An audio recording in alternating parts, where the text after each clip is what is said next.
Okay, I'll call the meeting, a special board meeting of Wednesday, January 29th. To order. Can you join me in the pledge of allegiance? Pledge allegiance to the flag of the United States of America and to the republic for which it stands, one nation, under God, indivisible, with liberty and justice for all.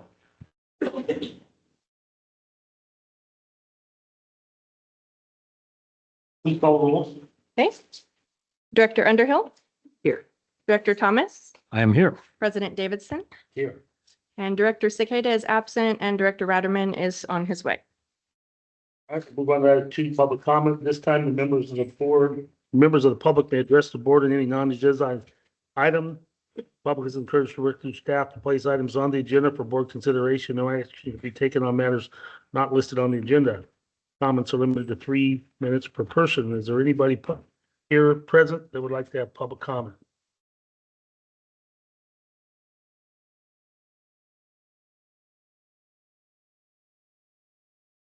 Good afternoon, Francisco de la Cruz, Valley Springs. In front of you should be a package that is entitled Calaveras County Water District Public Meeting. It consists of a number of graphs and charts that try to address what we see as a concern that we'll be following up as the year develops. The data that we used to prepare this came from the American Water Works Association through the Department of Water Resources.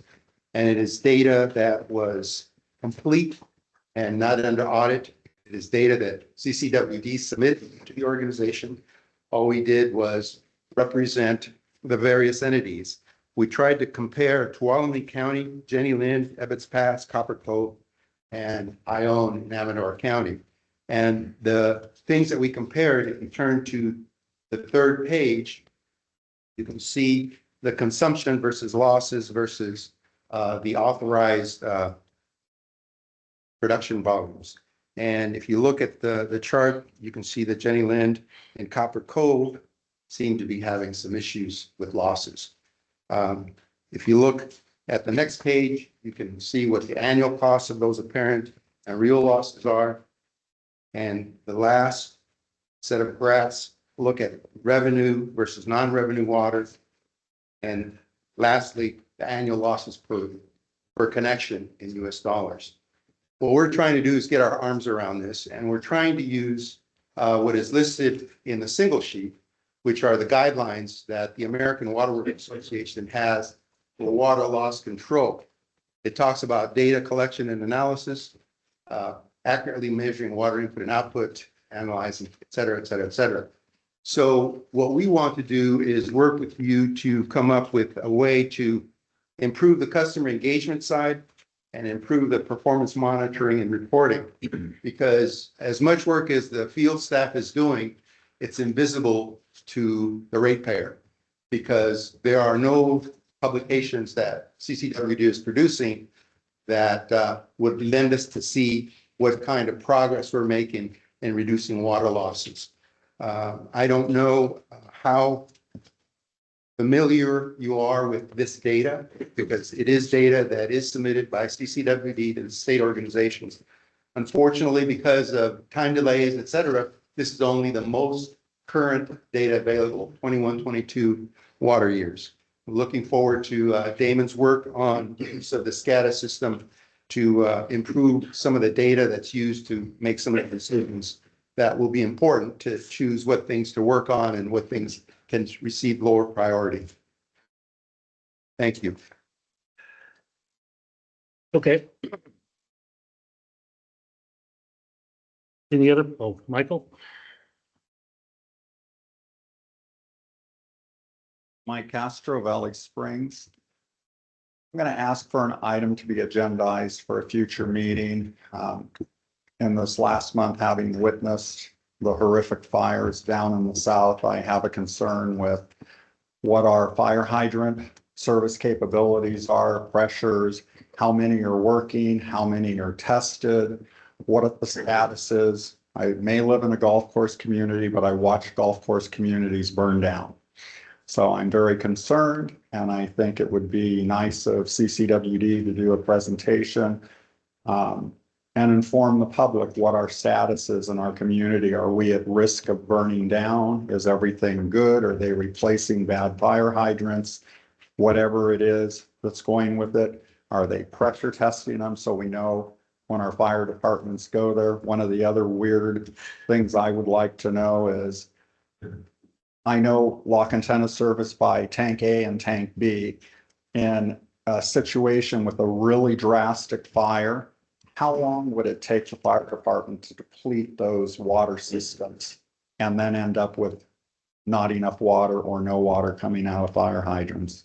Is the system capable of replenishing the water in those tanks at a rate that if they're having to hook up to 20 fire hydrants at full speed, are they able to keep up with it? So anyway, for our community, I'm concerned at what our status is, because I really don't want to be burned out of house and home, and I don't think anybody else does. So hopefully we can get that on the agenda and you guys can do a presentation and update with, I know before you said there were X number of fire hydrants that were out of service and you're working on this, that, and I never see the updates as to where we are from month to month or quarter to quarter for improvement on that system. So I'm asking for it to be addressed. Thank you. We actually do that quite often. We've done a lot of that work this last year. But certainly we can come with the schedule. I know we're meeting with the local fire districts on a regular basis, keeping them updated. We had all the fire chiefs for the whole county here just a few months ago. I thought maybe you were at that meeting. But then, of course, the work that we're doing with AB. But so there's a lot that we can discuss. So we'll figure out what the venue, whether it's the engineering committee or the entire board. But we'll get something. Is there any other public comment of anybody present? Is there anybody online? That means. Where's Pat? Would you like to have a public comment? No, who's No. this? Pat was here, but he bailed out because he changed his mind. Who? Yeah, hello, are you, can you hear me? Yes. Yeah, I don't know how much background we got here. This is Mike Rogers from Valley Springs. Regarding that data that Francisco shared with you. Gentlemen, that data is from the most recent data we could find, 21, 22, I believe. So it's a snapshot in time. We don't know that that is the current state, but as Francisco stated, it's our intentions to monitor that over time and report back as we gather more information on it. But we certainly are open to your ideas on how to track this kind of performance data as it relates to water losses and non-revenue water. So we're open to having further discussion on that topic if you would be so kind as to perhaps agendize that at some future date. Thank you. All right, thank you. Pat, do you have a comment as well? I do not. Thank you very much. Okay, thank you. Is there anybody else? All right, we'll move on to item 3, the consent agenda. Following items are expected to be routine, non-controversial. Items will be acted upon by the board at one time without discussion. Any board member may request that an item be removed for later discussion. 3A, approval of the minutes of the board meeting January 8th. 3B, report on monthly investment transactions for December 2024. And 3C, ratify claims summary number 634. I'd like to pull 3C. Okay. Can I get a motion for acceptance on 3A and B? So moved. Second, Motion and a second. All those in favor say aye. Oh, did we do that? Okay, all those in favor say aye. Aye. Opposed? Motion carries 3-0. What's your item, Director Underhill? okay. The claim summary, I was like an explanation, please, for the, I'll wait till you get here. Yes.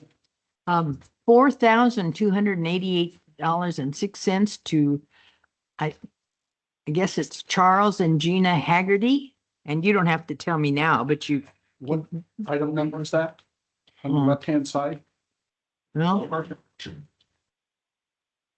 I don't know. If you look down the left-hand side of the claim summary, Mm-hmm. we have each line numbered. 78. Okay.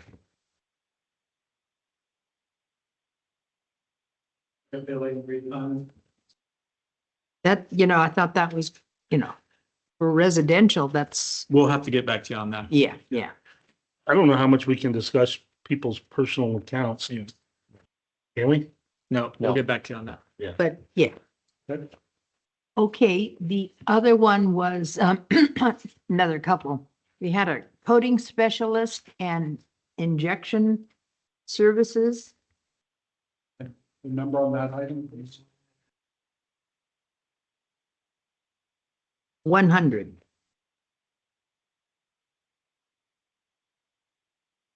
Each number.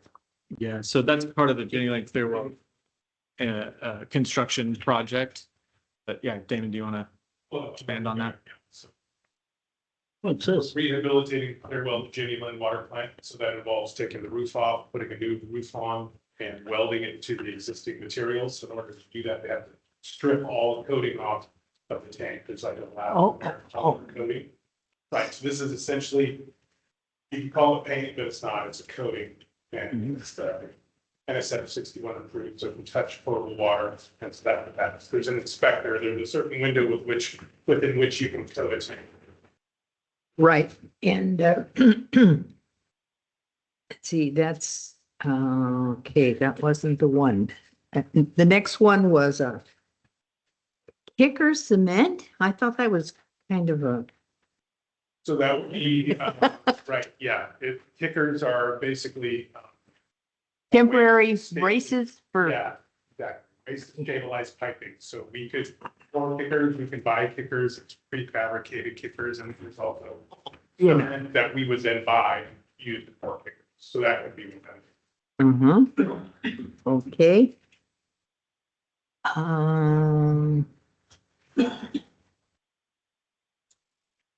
Okay, we had uniform services, what I had down was, Yeah.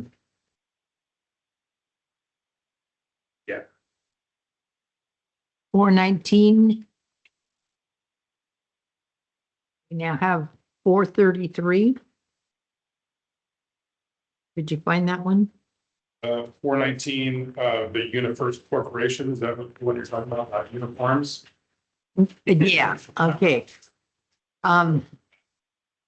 The laundry service. Laundry service, uniform company.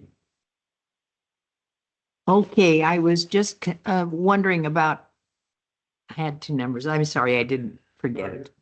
That's okay. That's all right. Okay, this one goes back to the budget because I had an item on the budget, but that's okay. We'll cover that. And if you'd like a little bit more information on the uniform laundering process, I can provide that also. Okay, great. Thank you. You're how do we get signed up? That's all I really wanted to know. Okay, is that concluded? Yes, thank you. All right, is there any public comment then on the claim or any other questions of the board member? Can I get a motion for acceptance of 3C? Move for approval. Motion and a second. Bertha? Second. Okay, we have motion and a second. All those in favor signify by saying aye. Aye. Opposed? Motion carries 3-0. We'll move on to new business discussion action to award inflow and infiltration I&I study for Loomis and Associates. Kevin.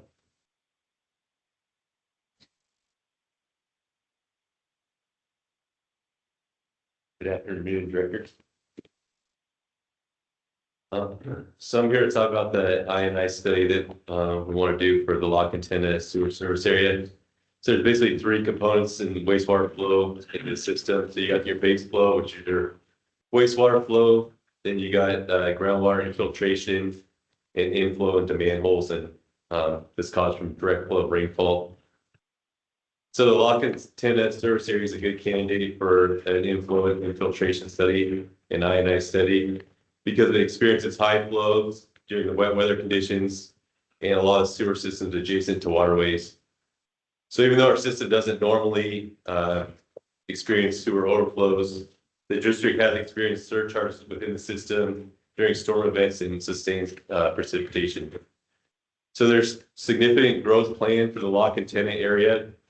The existing sewer system, including the Huckleberry lift station, the lock antenna and wastewater treatment plant.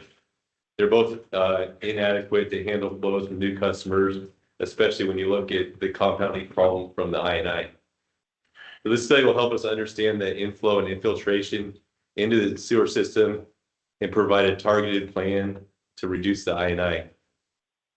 So reducing I&I that enters the system can help us reduce the capital improvement cost at Huckleberry for pumping the sewage to the treatment plant.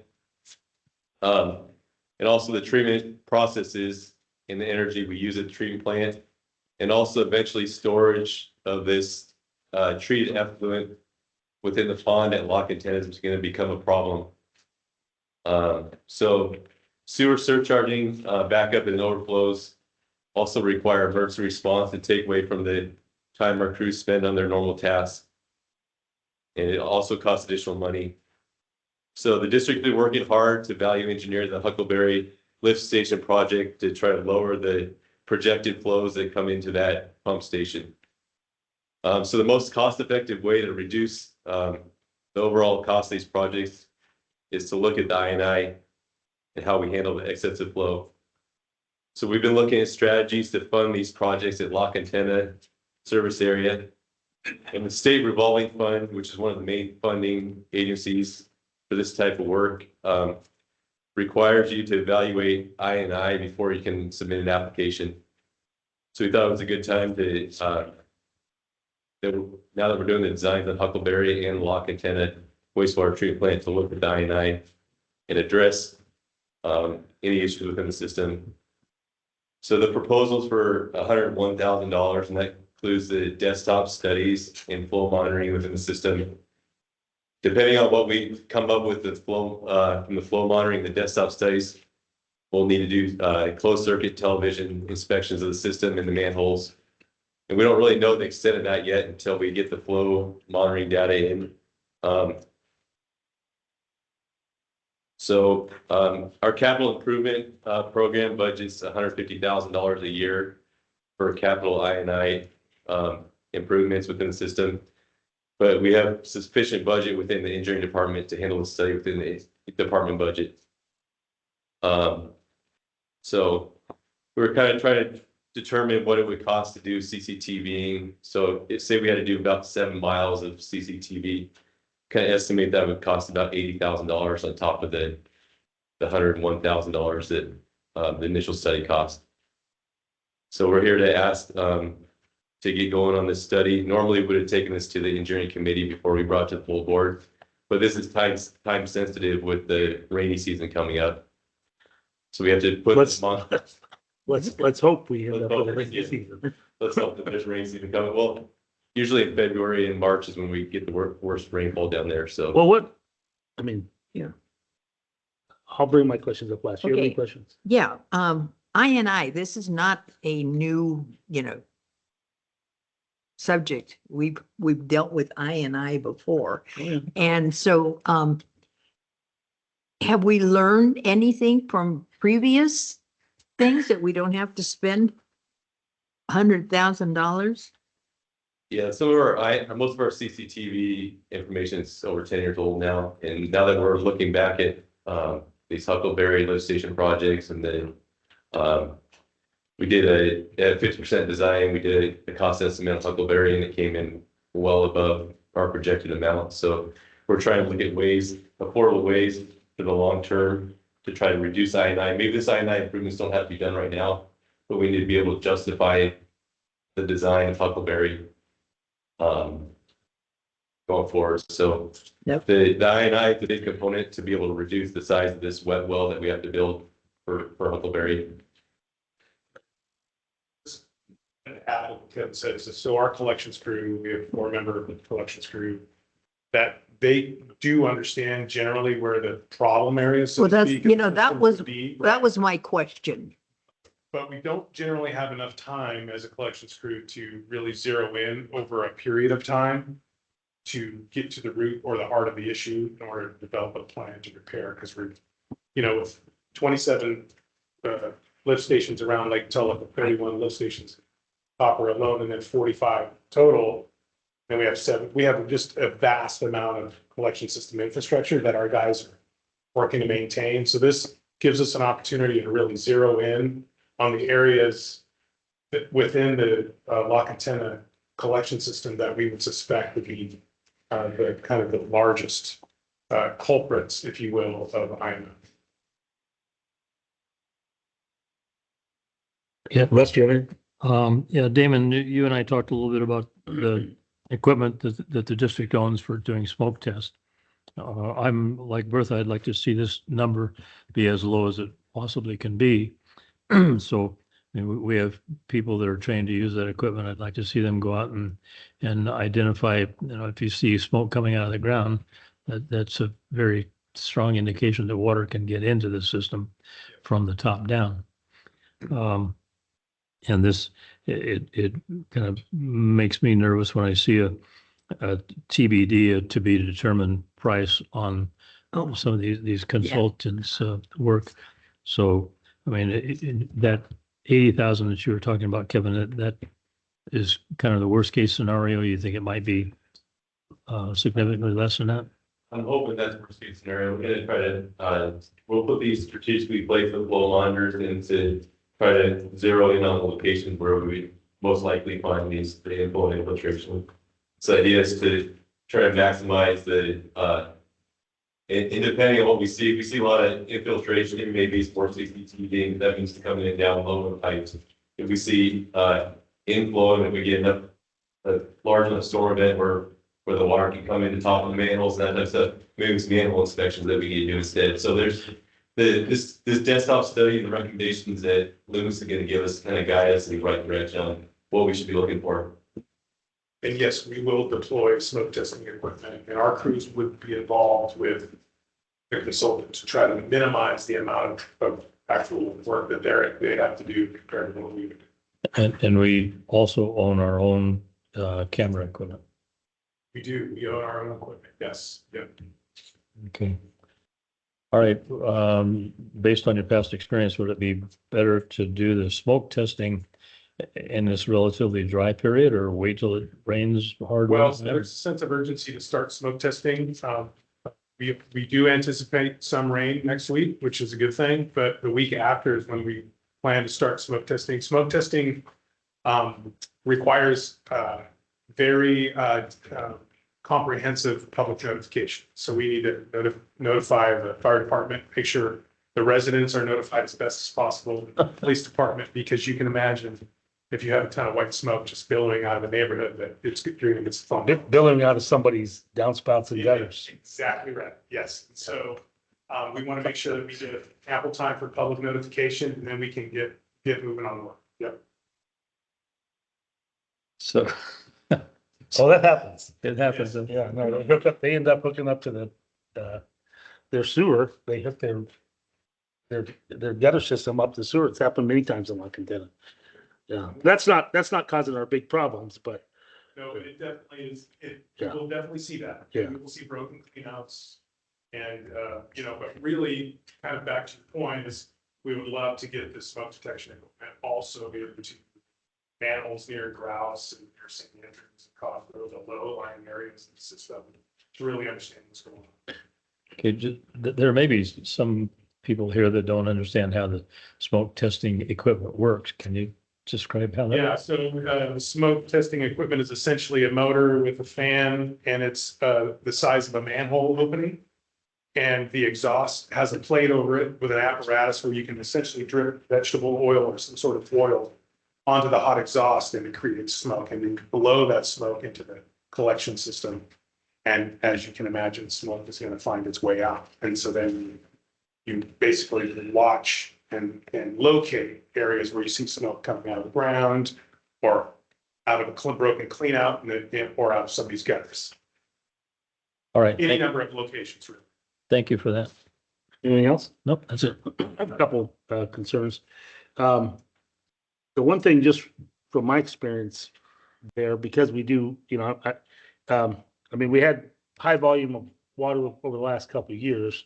Uh, I mean, how far back have we gone into this infiltration issue? Because just measuring a couple of years doesn't really tell you a whole lot, particularly if we were in a high water year or high water years recently, which we have been.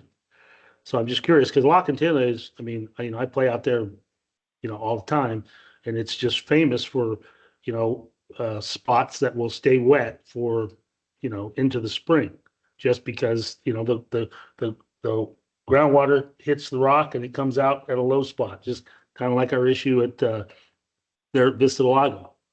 We have plenty of spots like that. One of my concerns is the elevation of the manholes. Are we gonna do a topo? Have we done the topo of the manholes? Because I don't believe we've done much modification of those. And we have so many significant water events. I mean, is that gonna be part of this? Is that an important part? Because maybe if we elevated, I mean, they're not all lined, are they? Yes, So clearly, if they're, if they're inundated, they're gonna leak. yeah, we won't see, unless we get the major flood events that we've had over the last couple of years, we won't see that in this study this year. Because you compare the wet weather to the dry weather. And we're not really looking to capture those years that had those outlying years that had those extreme 100-year events. That's not really what we're designing these facilities to handle. We're designing to, handle the 50-year storm. So they're not, those years are going to be kind of exceptions to the case. But yeah, I think our pre-design report looked at the last 10 years. Well, I just want you to consider the elevation of the manhole. Yes. Yeah, I I mean, think this is also going to be kicking off a lot of conversations about the collection system here or within Cottage Grove. And yes, absolutely, there's going to be more discussion about overlaying turbo, looking at elevations and depths, and how the systems aligns in order to optimize it and improve it. And if we find issues, correct. yeah, I mean, because on, I've got several manholes on some of the commercial property that I have downtown, and I'm not confident that they don't get inundated. I mean, I think they're, they could be underwater at some point, and that's all west of or north of Highway 26, but and then there's some that are out in the middle of that pasture that we don't, that I don't know about, but it's, it's just, I don't think that we've been out there to check it, Yeah. so. Right. This will really give us a head start and allow our guys to have some.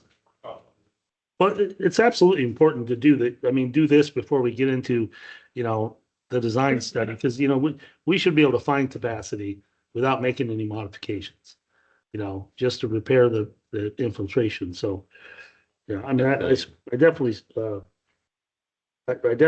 think it has a valuable. I just, when I think about it, I think about the manholes and I wonder if that's one of our big culprits. Yeah, we'll definitely look at that. There's different ways to seal up the manholes. Let me ask you this, what happens if it's the, because I'm sure there's, laterals going to homes that'll be broken as well. There'll be laterals that'll be connected to the sewer line. What's our reaction to the homeowners in those cases? So we usually will write a letter giving them a period of time with which to correct the deficiency, like acknowledge, hey, this is not how the system is supposed to operate. We're not a stormwater system, this is a sewer system, and we need to correct this by X date, and then we follow up. And that's the office working with customer service and working with the collection guys. And a homeowner would be responsible for the lateral to their house. Correct, yes, yep. All right. Is there any attention given to homes within the system that have swimming pools? And the reason being is I've noticed that, when you backflush your filters, if you don't have a place in your backyard to get rid of that, the typical thing is to hook into the sewer if you're on the sewer system and dump it in there. So you could be getting 1,000 gallons into your system just for flushing this filter. Yes, we've heard of that in the past. It's hard, it's kind of one of those moments in time where you have to kind of catch what's happening when it's happening. But yes, we will definitely pay attention to that. And we continually, guys are always looking out for it. items like that. And I can think of cross-country manholes that are inundated with water from swimming pools that have happened in the past and have surprised us. And, you know, we've had to go investigate where this water's coming from, and it turns out to be a swimming pool. Well, I know there was one court up in Gold Creek that didn't they when it flooded, they popped the manholes off. Yeah. You know, I mean, there's some of that going on. I mean, you know, part of this is going to have to be some public education too. A lot of people just don't know that they shouldn't be doing that. They come from a place that maybe had stormwater, Right. you know, and they just don't even think about it. So, I mean, I don't think that's our biggest culprit. I don't think it's going to be a handful of swimming pools, but you know, it's going to be broken stuff, Right. you know. So, all right. What about the newer developments that are attached but not connected? What's Yeah, so the flow water there'll be one for that leg that goes to like Gold Creek subdivision that are connected and stuff like that. okay? All right. All right. Well, thank you. Is there a motion? This is funded in the engineering department. I will give public comment as soon as we have a motion and second. We have a motion. I move to approve this item. Second? Okay, we have a motion and second. Is there any public comment?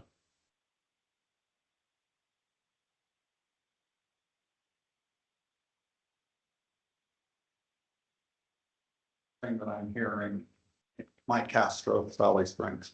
First thing I'm hearing is, I know in the last 2 years being in these meetings, when we had the flooding in Lock and Tenant, they identified that the manhole covers in Cosgrove Creek around Vista del Lago were underwater and pulling in a lot of water into the wastewater system. They indicated that they needed to raise those. I thought they had already done that. So none of them have been raised in the last 2 years when you guys identified that they were a hazard to the system. No, they haven't been raised, no. And actually, the inflow and infiltration during that time period was less than periods in the past. And that is the result of the fact that some of our crews and other crews have tightened up the system in different areas. And a lot of that work occurred actually in the Lock and Tenant subdivision where most of the homes are. There was a huge paving effort some years back that damaged quite a bit of manholes. And during storm events, and they weren't atmospheric river storm events, but we saw a significant increase into the I&I and Huckleberry during that time period. Once all those deficiencies were corrected, we actually saw a reduced flow. It was definitely elevated flow, but to raise 19 plus manholes in the creek is a significant work effort. And so that project should be, what this work intends to do is kind of focus that work. So we're not, you know, just kind of shooting in the dark, if you will. We can find the areas that hopefully are going to provide the biggest bang for the buck. So when the project happens, it's cost effective. Yeah, and I would just clarify, I don't think we've ever said we were gonna raise all those manholes after that flood. That would be an enormous. Going on as to why the flooding was causing a problem with wastewater accumulation at the time, and that they realized that they may have to go in and elevate those manholes up in Cosgrove Creek, which they identified were underwater during the times of flooding. That's what I remember. And one of the things that you might have heard too is one of the things that we can do is not really a long-term solution, but they do make inserts for manholes. You can insert a manhole. It's basically like a blind cover, right? So if water flows in, it's locked. But they don't last forever. If they're overcome or inundated or they rattle around and it moves, then all of a sudden you lose that protection. So that's just kind of a. Or if the vault itself is leaking, which is what Yeah, this that had would, nothing to do which with is what this would Exactly. help us identify. That's right. Second thing, this document they put out says that this is all part of the ongoing Huckleberry lift station replacement project. So if you already have a replacement project for that lift station in place, shouldn't the design already be so that it will accommodate the extra water flow? I'm hearing that there's extra homes coming in there. My assumption is that Lock and Tenant lift station services Lock and Tenant. I don't know if it services Rancho that's nearby to that location? Is it only lock and tenant homes that are serviced by that? Yeah, Rancho's on septic system, so they would be part of this. Not all of it, Joe, but yeah, there's a couple hookups, but. So very lift station is literally basically the heart of the electric. There's no other lift station, so everything. There's no other way to get to the lock and tenant treatment plant other than through. Currently, lift stations in the area going to the wastewater treatment plant. They're small. Just that one. Right, they're small. Okay. There's I didn't understand that. I thought there were more. Yeah, sorry, there's 3 lift stations that feed Huckleberry, very small. And then everything else within the sewage flow by gravity, Huckleberry and Huckleberry, like I said. Direct feed to that sewage. It's where the treatment plant used to be. And so when the need to expand the treatment plant was identified, La Contenta was built, but there was no space there. And so La Contenta was built on top of the hill. Normally you try to build a sewer plant so it's gravity fed. La Contenta was built on top of the hill. Gravity feeds into Huckleberry and pumps it up to La Contenta. Thank you. I appreciate the education on how that system works. I did not understand this. Thank you. All right. Francisco? Francisco de la Cruz, Valley Springs. Just to clarify my understanding, what we're trying to avoid or try to identify is situations where water comes in either through leaks or flooding or whatever that gets into the system, that then gets into Huckleberry and it has to be pumped up. Yes. Okay, and we put this out to bid, or is this a single source? We put the Huckleberry lift station out for proposals, and this was the consultant that we selected for Huckleberry. So it made sense for them to do this analysis. So this is the only game in town because it makes sense. They're already doing, yeah, they already have the information. They can't give us a discount? Maybe they did. All right, we have a motion and second. Is there any other public comment? Okay, seeing none, all those in favor signify by saying aye. Hi. Aye. Opposed? Motion carries 3-0. Thank you. Okay, we'll move on to 3B, review and acceptance of the mid-year fiscal year 24-25 operating capital improvement program budget. Jeffrey?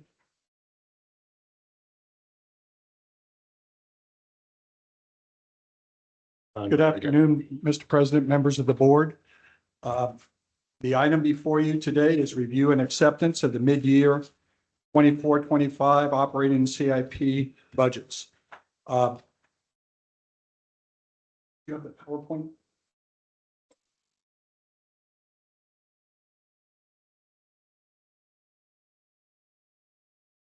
Just one moment, please.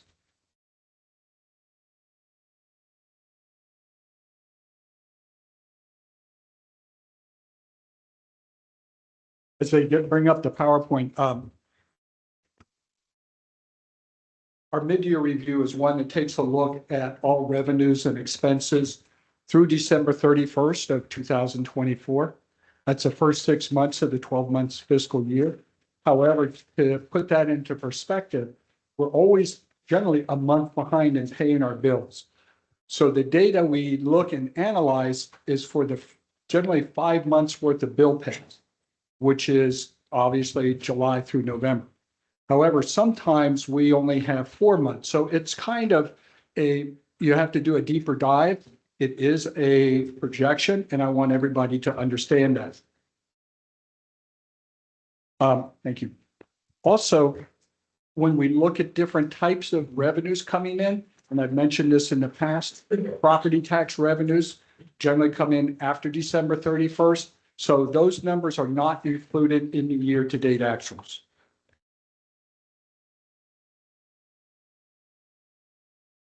Okay.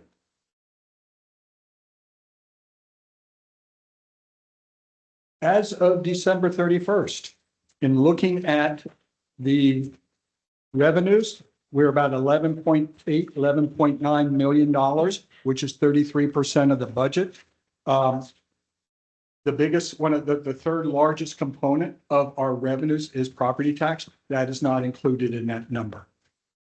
When I include that and projections for other revenues, year-end revenues are projected slightly over budget at just over $324,000. Some revenues are higher, some lower, and I'll get into that a little bit later. As I What mentioned, percentage of our budget is that? pardon me, What percentage of our budget is that? property tax No? Overall budget. overall, we're at 33% of our overall budget. That's not what I'm asking. I mean, we're projected to be what percentage over our, I mean, what's our total Less budget? than 1%. Yeah, less than 1%. Okay. Yeah. Property tax revenues are projected to be about 85,000 over budget. Water and sewer rate revenues are going to be a combined 149,000 under budget. We use the rate study to determine our water and sewer rate revenues, and that's the basis for all our revenues in this particular budget. Any idea why that's missing the, I don't at this time. I have, and again, we're only talking about 5.5 months worth of revenues. So the more data I get, especially as we get more into the spring months, when we start using consumptive, when they start using more water, we'll have more of a consumptive. no, I'm just curious why they're lumped together because the sewer rates should be fairly fixed. And if you later on within the agenda packet, I do break it out between water and sewer. Okay, thank you. And hydro revenues are projected to be about 41,000 under budget, and that's in relation to lower revenues at New Hogan than anticipated.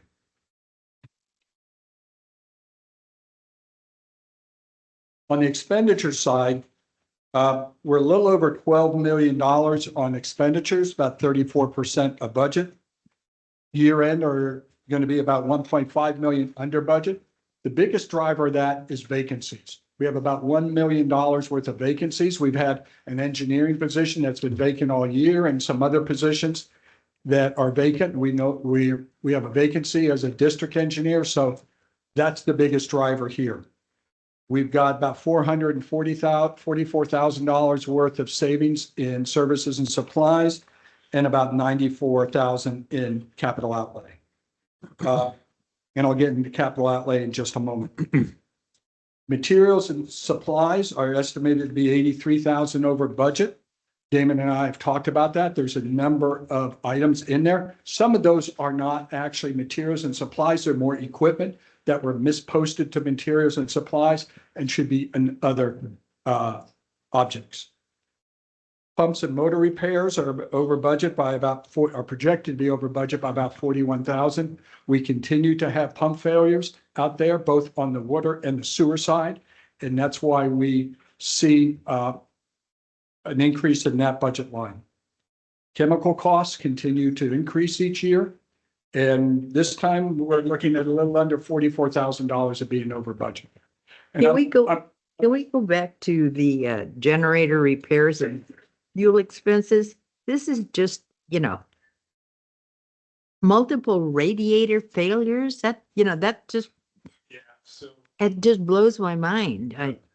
there's always a theme. I think pumps and motors last year was some of the critical lift station pumps failed. Right, I remember that. Yeah, And the generator repair GL, the dollar amount isn't very large. So we had, I want to say it's close to 25,000. I have to look, but we had one radiator for one generator cost $20,000.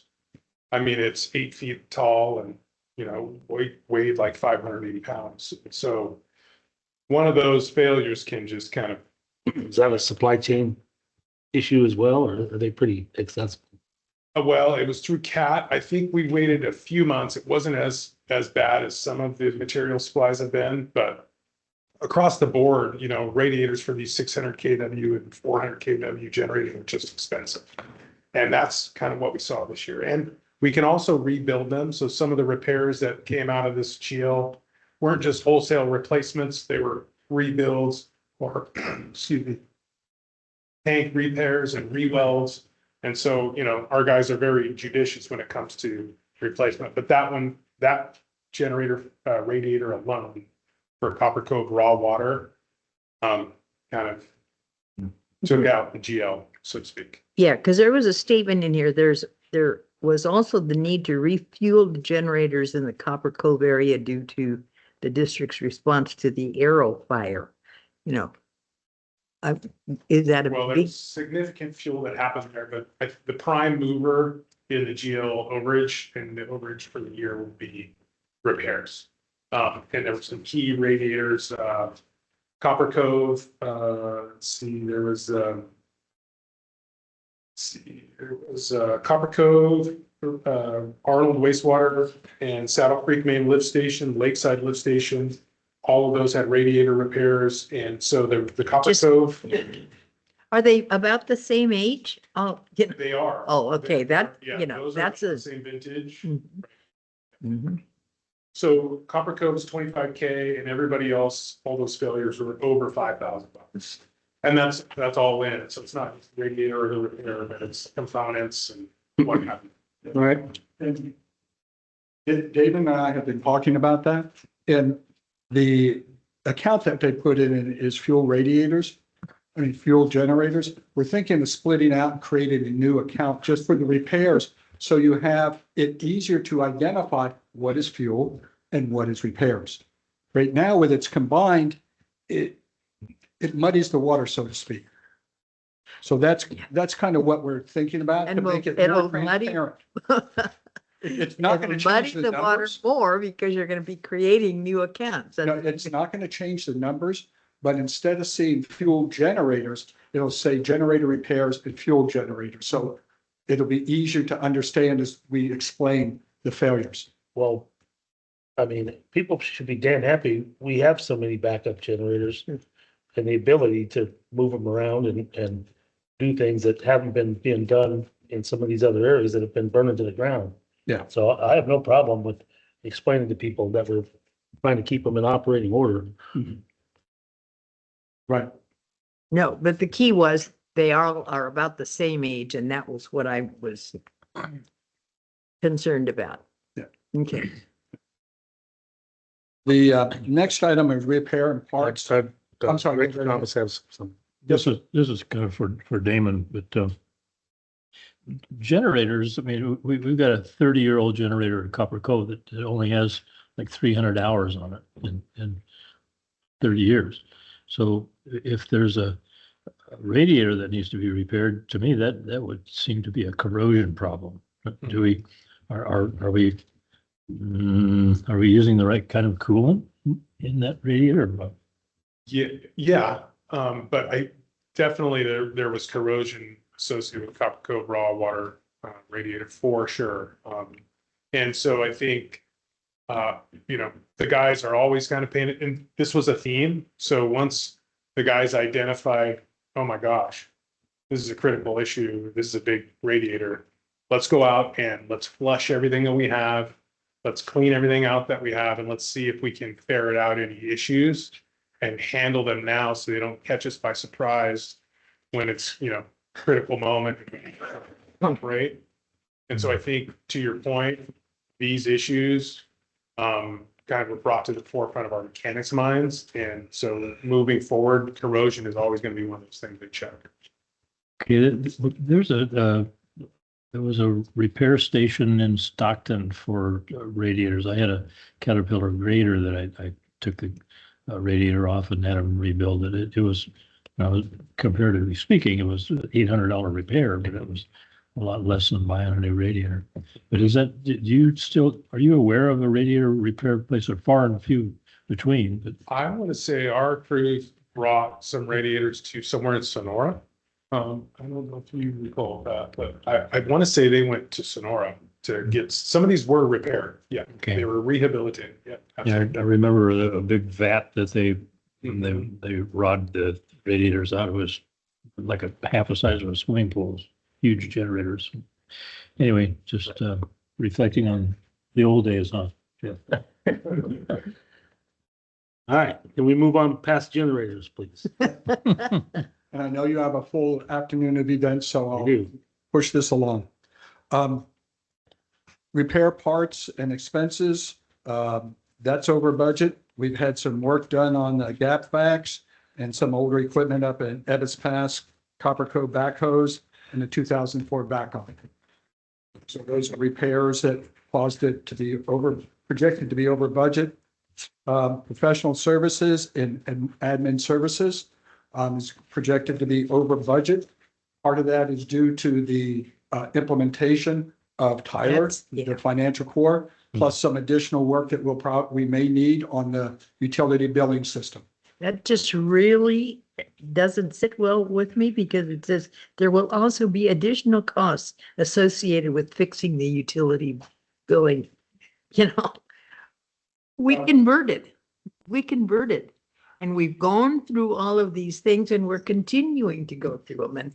And when is this going to end? Well, so we knew there were utility billing issues. We just wanted to wait until we got the financial module implemented before we went back to addressing those issues with the utility billing system because they're interconnected. So it did come in a little bit higher than we anticipated, but we knew all along that we were going to have to go back into the utility billing module and do some reconfiguration. But that's not making it any easier. When we look at the bottom. The whole point of that is it will make it easier once we're done with that work. Yes. And Kelly Richards has been in contact with Tyler. We're going to do what they call current future state analysis of our UV system. They'll come in and we'll do an analysis and find out what is not working, what is working and what isn't, and present us with a plan to move forward. So it's a targeted plan. And when will that happen? We're waiting to get on their schedule. We're hoping. They should be asking us, when would you like to see us? Understood. Okay. Okay. And the last item is third-party reimbursement costs. These are the ones for the credit card and other fees that will go through. And it's going to be exceeding budget by 50,000, but these are offset by revenues coming down.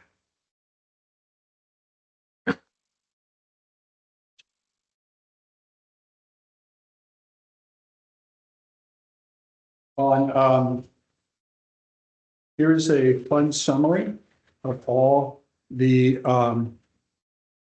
funds that you see. Remember, we have 3 funds now: water, sewer, and hydro. And the adopted budgets are the first 3 columns. So the adopted budget for fiscal year 24-25 on the expenditure side or revenue side is 35.9 million. On the revenue expenditure side, 34.9. We're, as you can see, as I mentioned, we're going to be about just under $325,000 over under budget, or I'm sorry, over budget for revenues. And then on the the expenditure is about 1.56 million under budget. So all in all, we're looking at a net gain of 1.2 million. But that again is just a projection. The bottom line, as you'll get to the final slides, is that there's no need for budget adjustments that we're going to get to this year on either the operating or the CIP. On the water fund summary, you can see we're a little bit under budget for projections on the operating revenues, and that's on the water rates that you can see under operating revenues. That's the main driver of that. Salaries and benefits is the main, and service and supplies are the biggest drivers for savings on the expenditure side. And you're looking at a projected balance of 1 million. Now, going back to the rate study, remember when they presented the rate study, Habib said the water fund is in an operating deficit. We need to get that back into a surplus mode. And that is they said by the 3 years. Now, this may be able to help us out a little bit, but we won't know until we get to the end of this next budget prep cycle, which will be kicking off next Friday. And when we go through this budget process, budget development process. We are going to relate or compare the next budget, that'll be 25, 26 to the rate study. So we'll have a one-to-one comparison as to where we are. And this is just a graphic showing you the results of the projections. On the sewer side, we're under budget by about 171,000. Again, most of that is the operating side. We still have about $413,000 worth of savings on the expenditure side. So we're going to have basically a net of 242,000. Historically, and I know Director Davidson has heard this for years, sewer has been struggling for many years. So it looks like we're rounding the corner. And when we started this year, the sewer operating fund was negative 1.9 million. So we're whittling that down. And what is it now? I haven't seen the December report yet, but we're down to about the $1.1 million range. It ebbs and flows. It'll get better in January because that's when we get property tax money. The first 6 months, remember, it's just all rate revenue and other revenues. And here it is graphically.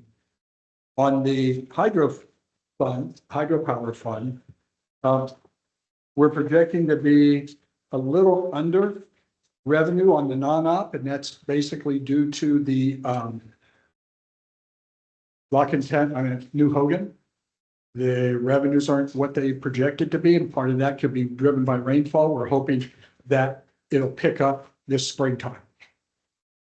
We did get the offset. There is some additional money in non-operating revenues, basically the interest earned on that fund. Salaries and benefits are currently under budgeted at this particular point in time, but by year end, we'll be over budget for salaries because our effort on the FERC relicensing process is gearing up. So there's more time spent on that, and that's what we're billing towards that process. And then we're also on the service and supply side, that is the fees we pay to the federal and state for our licenses.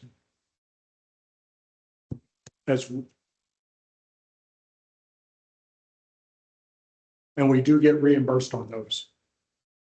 On the ones that related to the FERC, NCPA reimburses us 100%. MID reimburses us approximately 90% of the fees we pay for New Hogan. That item 8, services and supplies, if that in fact is related to licensing, why wouldn't it say services and licensing instead of, we have no supplies required in that?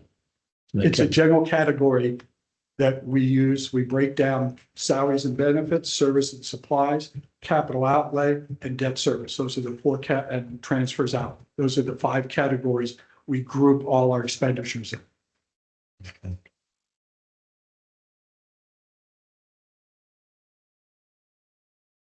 Here is a breakdown of costs by departments. As you can see, salaries and benefits by departments, and there's the service supply category, capital outlay, and debt service. The capital outlay budget, and I'll get to that in a moment, it is going to come in under budget because we've deferred one project, and then we're also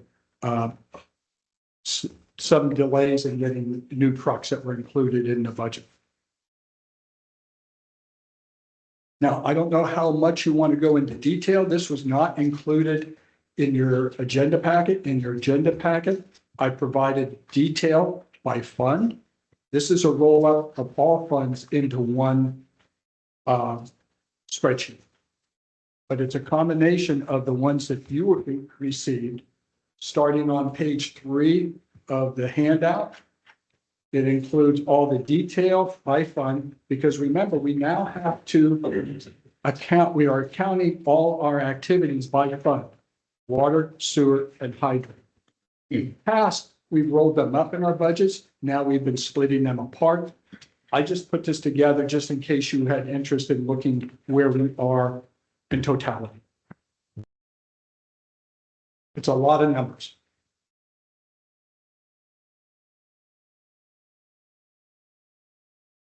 Covers revenues.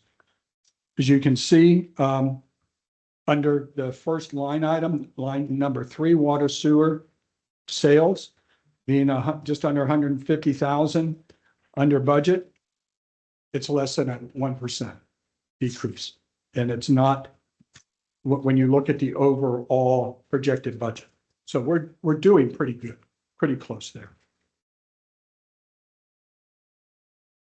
Now, one item that I want to bring to your attention is line item number 8, delinquent account charges.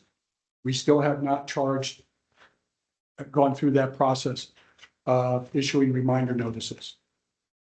Part of that is the process that we're dealing with our UV system and trying to, it does not efficiently allow us to create delinquent charges and split them out between water and sewer.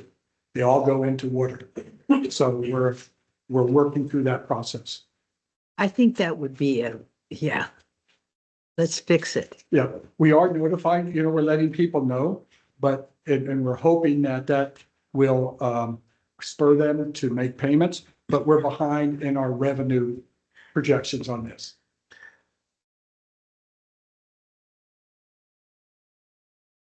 It just sticks out at me. It's like line 85, 86, federal dam and administrative fees, 702,000, state water right fees, 112,000. Yes. What do we get for that exactly? Pardon me? What do we get for that? The ability to use their water. Their water. Huh, Yes, that's $1 million. that it is. Now, some of that we do get reimbursed from NCPA and MID for those fees related to those projects. It passes through us. Yes, we pay and they reimburse us, and that's some of the revenue coming in under the, Well, regardless, it's $1 million out of our county, for state regulators. That how often do we see them? We report to them because it's more than just this. I mean, it's more than this. We have reporting costs as well, right? Yeah, it's, and we typically see, if you're talking about DSOD, once a year, depending on the dam, but the vast majority of those fees are for project fees that we are reimbursed for. Still just nonsense. Okay.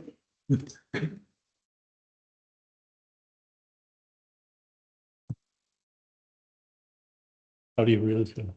Hmm? How do you really feel? Well, it's just, I mean, I know they've gone up 1,000% since I've been here. I mean, it's just what used to not be that big of a burden now is just we're feeding a bureaucracy is all we're doing. I'd have to go back in time to see the original budget I put together for 8-9. Yeah, But great. it was not as probably 1/10 of what it is now. Yeah, no, I mean, I've watched it grow over the years, the inspection fees and all that stuff. It's just crazy. There were big increases after Oroville, and that has continued, but in particular, there were some huge leaps. On slide number 20 is the capital outlay budget showing you what was approved, adopted, and where we project to be year end. I mentioned that some of the newer vehicles haven't all come in, so we're not paying lease payments on those as of yet. So there's savings there. There's an automatic gate in Copper Cove. Talking to Damon, they're going to defer that to next fiscal year, so that's a $50,000 reduction. And then there's office remodel that's going to move on in the rest of this remainder year. And then we also had to we were looking at one of our copiers that it hit the end of the lease. And when we compared the lease versus purchase, we would save thousands of dollars. So we purchased a couple. Where is this office remodel going? We're making you an office in the back. We do need at least one additional office here and then some other minor changes, but yeah, so that's what that cost is for. Okay, Michael, you'll see 15 district-wide hydrant replacements on this capital outlay.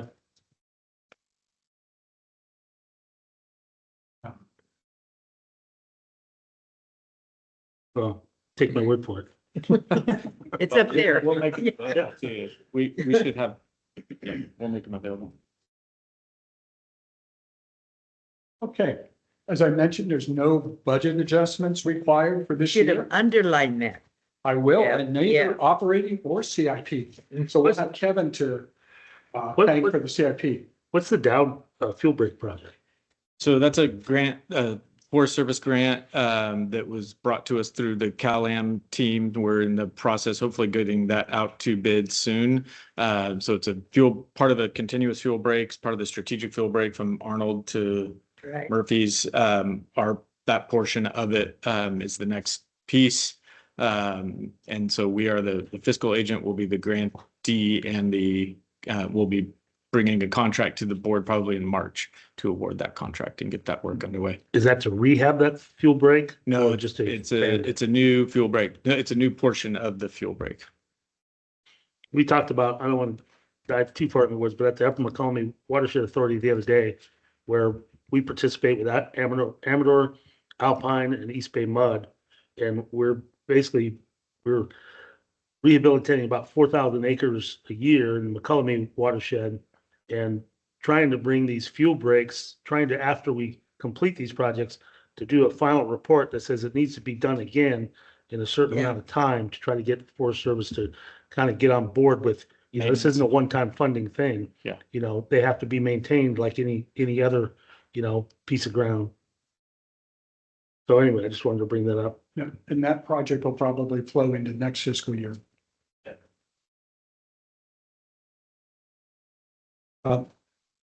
As I mentioned, no budget adjustments are required, but we're going to continue to monitor revenues and expenses.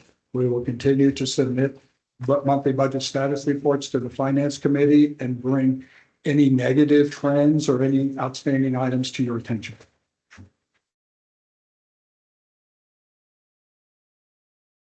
I included some items here from the CIP budget. There really isn't any changes to the budget. We've got a number of projects that are coming to a close here that are real exciting. Is Kevin still here? Yeah, Kevin can talk to those down at Copper if you'd like to get an update on that or do it in the engineering committee. Yeah, so we're going to take a deep dive into that at the next engineering committee with a CIP update. So considering our time constraints today. At that point. Okay, Yeah. certainly. And that was actually part of my notes is coming next month, we'll do the 5-year CIP update. Okay, going through this. Whoops. Next steps. Requesting that you accept the mid-year operating and CIP program budgets. You're getting ready to kick off the 25-26 year budget process. If you have any input on that process, please let us know, or it can continue to flow through your finance committee in the future. And as Michael said, the 5-year CIP is going to go in front of the engineering committee starting next month. And that's the basis for next year's CIP program. Once we move forward, I'll go ahead and distribute the budget prep documents, including a budget calendar. And our goal is to have the draft budget to your board by the end of May, so we can adopt it the first meeting in June. And this year, the budget development process will include an analysis of the proposed operating CIP budgets and see how they compare to the recent rate study method. And this is the appropriate time to do it. We'll have good enough information to do a comparison. So we'll see where we are on both budgets. Question for you. When was the last time we have talked about our budget versus what we were going to anticipate with our rate increase? When have we talked about that? Well, we talked about when we developed this budget, that we would use the rate study model Right. for that. But when you look at the revenues, remember, the rates didn't go into effect until October of 23. So we didn't have a lot of history behind that. Right. I remember you made that statement, but you continue to stay again. It's, you know, Michael and I had this discussion about maybe doing it now, but I'm dealing with 4 to 5 months worth of data in my projection. And honestly, I don't think it would be, come up with good numbers to compare it to the rate study. And that's why when we look at where we're going to be budgeting for next year, that would give us a good rate comparison. And then it will also give us more history behind us. Because when we do prepare this budget in April and May, we'll have more months. Yeah, behind that us. makes more sense now. Yeah, that we hold it for the next budget. Yes. Okay. All right, That's all I have. okay. So do we need a motion to accept this? Is there such a, and we'll have public comment after the motion? So moved. Second. Okay, we have a motion and a second. Is there any public comment regarding the review?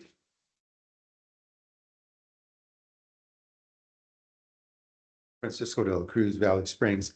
Appreciate the budget review, and I appreciate seeing that we're going to compare budget preparation to the Prop 218 rate case study. One of the other things that I'm curious about is that we recently saw some graphs that showed production numbers, volumes up here, and consumption numbers down here. And I just submitted one that shows that of all, let's say, 100 gallons that we produce, we're losing about 20, 25. And that's real money as well as real water, because you had to suck it out of the calaveras or the pumps or whatever. You had to pump it from here to there and that. You had to filter it, you had to treat it. It leaks out or it's gone. How are you going to account for those losses, and how are they accounted with respect to the cost of service that ends up going into the ground? Because you're producing the water, and the production numbers that you use to develop the rates generated those rates. So those costs are there, but the water's being leaked or lost, or it's non-revenue. So the ratepayers are paying $1 for 75 cents worth of water. That's how it hits my pocket. So it's in my interest to help you guys stop losing non-revenue, stop losing water. And that's what we're going to focus on as an outside group, to get as much cooperation as we can. It might take a different set of staff. It may take more field people than we're currently planning on hiring. But I think you made provisions for that in the rate study by growing the salary and benefit side a bit more than inflation, et cetera. Thank you. Thank you. Any further public comment?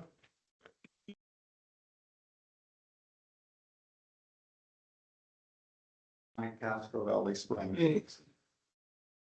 I would like to see something one day that you got a rate increase based on somewhere under $100 million of capital improvement projects that needed to be taken care of. I would like to see on an annual basis where we are. If it was 88 million to start, are we down to 72? Are we down to 60? Are we down to 40 million? What is the progress in numbers that I can see? I believe we just mentioned that we're going to be doing a capital improvement review. That will Next. include that, and we'll just have simple numbers that say. Yeah, we do it all the what time. was, okay. Yeah. Then I'll look forward to seeing that presentation. Thank you. All right, anything further? Anybody online? Anybody else in the here personally want to comment? Okay, all those in favor signify by saying aye. I Opposed? Okay, motion carries. We're gonna move on to general manager's report. Thank you. Thank you, Jeff. Thank you, Jeff. You have a brief report?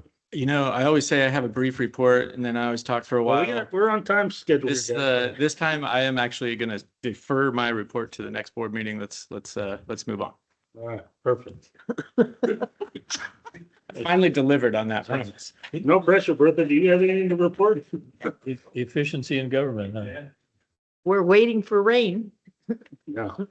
I think we're gonna get some this weekend. Do you have anything to report? No. Yes. Director Thomas? The only thing, I just want to make an observation that we had, about, I don't know, several $1 million more, outgoing disbursements through this, this report that we get, the claim summary. But the lion's share of that was for our capital improvement projects, millions of dollars of work that we're doing, and I'm proud of that work that we're doing. It's a step in the right direction. So, Is that it? yep. All right. I just kind of want to report on the Upper McCombie River Watershed Authority meeting that we had on Friday. Once again, if you don't know about that, you know, it's a joint powers authority between Calaveras County, Amarillo County, includes Amarillo County Water District, Alpine County, East Bay Mud, Calaveras County Government, Jackson Valley Irrigation District. But it's turned to basically we've been successful getting about $6 or $7 million a year to thin the forest in the McCombie Wilderness. And I've, because of the action that we've seen, down south and stuff, I just think it's important that people know that we are doing something about that in our local areas to protect, the local communities. And it also, it's a part of our mission because, we need to protect the watershed as well, and those catastrophic wildfires. I mean, can you imagine what the Malibu Beach is going to be like, once the winter's over and all that stuff is drained in? It's going to be catastrophic, and we are taking steps. I mean, if you don't know about the Upper McCombie River Watershed Authority, I would ask you to go look at the website to see the work that we're doing. But for the most part, if you drive up Highway 88 and you look at, you look to the right, and you look how the forest looks when it's thin, and cleaned up, and then when you want to get up a little farther, you look to the left and see where it's gone, where the Caldor fire was. That's what we're trying to prevent. And I think it's one of the things I enjoy doing the most on this board, and even seeing that, the work that we do up in the Ebbets Pass area. And we're really trying to educate the feds on, this can't just be, just because it's popular. It needs to be a working program that has to be funded, every year. And when you finish a project, what I suggested last week was, we send a report at the end, based on, the scientists that we have working for us that we're required to, that says, hey, we feel like we should be back in here in 10 years, 15 years, whatever, to keep it going. So anyway, I encourage you to look on that website and try to get whatever information you can. We have great partners with East Bay Mud and Amarillo and Alpine County. And I'm always happy to be part of that organization. So with that, we're going next board meeting is Wednesday, February 12th. Hopefully Bertha will have her stamps by then. We're going to adjourn to closed session. We will be reconvening hopefully at 5. Is that our goal? That's the goal. Okay, for our end of 2024 year in review presentation. But we will adjourn into closed session for a short period of time, hopefully, with conference of legal counsel, anticipated litigation, significant exposure litigation, subdivision. I won't mention all that. We have, and then we also have government code 54957, 6 agency negotiation, general manager Michael Minkler, HR Stacy Lauder regarding negotiation with employee organization SEIU 1021 management and confidential unit. Is there any public comment on our pending closed session? Anybody online? Okay, then we will adjourn here for a short period of time, and we will reconvene in half an hour. Kelly, do you want to make any real quick announcements about the rest of the program? Closed session, you have one of our back trucks out there that I'd really like you guys to take a look at. So if your car is really dirty, they'll clean it for you. They'll clean your carpets.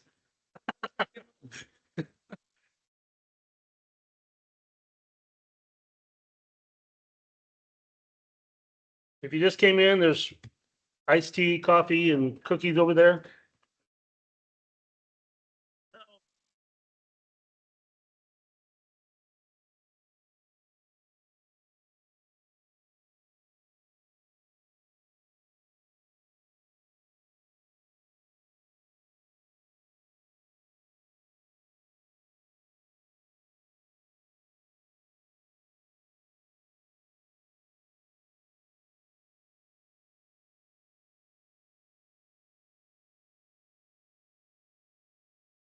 Accomplished over the last year, and we just wanted to showcase that today, and we hope we have many more of these opportunities to do that. So with that, I'll leave you over to Kelly. Yeah, I should do that. Yeah, we have no reportable action from closed session, as far as you know. And so we will reconvene our meeting. Thank you. All right, good evening, everybody. My name's Kelly Gerkensmeyer, here with Calaveras County Water District, the External Affairs Manager. And again, thank you all for coming. I really appreciate this. It's really great to see this room full and really excited about this presentation. This was going to be this board meeting, my external affairs update anyways, and I pitched to Michael a while back wanting to do a 2024 year in review. Thought it was a great idea, to see everything we've done. And then I really started looking back over the 56 different board meetings and committee meetings and realized it's going to be a way bigger presentation than I expected. So there's just so much to cover. We've done so much. And I also want this opportunity to kind of give a brief overview of our history, Calaveras County's history, and again, how Calaveras Water District came to be where it is today. So water has always been and continues to be a cornerstone in the development of Calaveras County. From the earliest days of mining, intricate ditch systems were engineered to divert water to the diggings, enabling not just the extraction of precious resources, but also the establishment of camps and towns that became the heart of Calaveras County. As mining flourished, so too did the logging industry, which relied heavily on the county's abundant water resources. Water was essential for powering these sawmills and sustaining the growing workforce that depended on this vital industry. Over time, both local and outside interests recognized this immense potential of the county's water resources. There's Copperopolis there back in the day. In 1945, California was undergoing significant changes. On the heels of World War II, the state was faced with many water challenges. Challenges such as post-war growth, urbanization, agricultural expansion, droughts, water security, and water rights regulations. Thus, the California Water Resources Control Board was created to improve statewide management of its water resources. I love this footage of Old Spicer. However, I'm pretty sure back in the day it was just called Spicer, but today we call it Old Spicer. But again, just absolutely love this footage. And it was really the late Senator Jesse Mayo of Angels Camp, the first senator of Calaveras County, who encouraged Calaveras County to take steps to protect its water rights before some distant government or some distant city decided to take those water rights. I was hoping, I'm not sure if he made it tonight, but the grandson of Senator Mayo is Tyler Mayo, the general manager of Blue Lake Springs Mutual Water District. And I think it's just amazing that he is also in the water industry, and especially with his great grandfather really encouraging Calaveras County to secure the water rights that it did. It is apparent that the citizens of Calaveras County were concerned with the current water issues in this state. And on November of 1946, by an overwhelming majority, the voters of Calaveras County created the Calaveras County Water District. The Calaveras County Water District is a special district and was formed for the purpose of preserving, protecting, and enhancing its natural water resources and developing its hydroelectric power capabilities. Soon after the formation of the district, planning began for the development of water resources of Calaveras County. CCWD directors and staff were trailblazers, securing the county's water rights while innovatively planning future hydropower projects. The earliest water right application was filed on March 24th, 1947. During the 1950s, CCWD really started to conceptualize water development projects throughout the county. George Huberty, a fifth-generation Calaveras County resident and CCWD's general counsel, was instrumental in securing Calaveras County's water rights. He successfully negotiated a settlement with East Bay Mud, generating $2 million and preserving water rights in Calaveras County. In addition, Mr. Huberty negotiated crucial property easements, which were the backbone of the North Fork Stanislaus River hydroelectric project. With the generation of funds and secured water rights, CCWD was able to move forward with water resources development planning in Calaveras County. The district engaged Tudor Engineering to prepare a comprehensive water development plan for the Calaveras County's water resources. In 1959, preliminary reports and plans were submitted, demonstrating the plan's feasibility. In August of 1961, Tudor Engineering submitted the final feasibility report and plan for the Calaveras County Water Resources Development. The plan was a multi-purpose plan aiming to expand the county's agricultural area, develop recreational facilities, supply adequate domestic water services, and the development of hydropower. I absolutely love this map. Again, it's a 1961 map of our county. And so I had to take a look at it, clean it up, and just dive deep into it and see what it all meant. And starting up top, you'll see it's just amazing. You know, there's Spicer, there's Union, there's Utica, and there was going to be tunnels and power plants all throughout the stand. You'll see there's A and B. There was two different phases, phase A and phase B. And interestingly enough, the project that was built was actually phase A of this exact plan from 1961. Going down a little bit lower, another remarkable section here. You know, there was going to be pipelines and canals and conduits moving water from the stand into the central part of Calaveras with all sorts of different reservoirs, as we were expecting an enormous amount of agricultural boom at that time. Up north too, same thing. Some of these interesting reservoirs. One that really sticks out to me is that Forest Middle Fork Reservoir right below Shads. And really that reservoir would have kind of backed up into Shads, almost increasing Shads capacity by quite a bit. I mean, I think it was still going to be separate, but as you can see, some of these reservoirs were supposed to be a lot bigger than they are today. And then down the lower part, Copperopolis at the time, much smaller than it is today. And there was a proposal for the Black Creek Reservoir. Another part of this map that I kind of enjoy looking at is it's before New Maloney's was built. And so it's just kind of interesting dating back that far.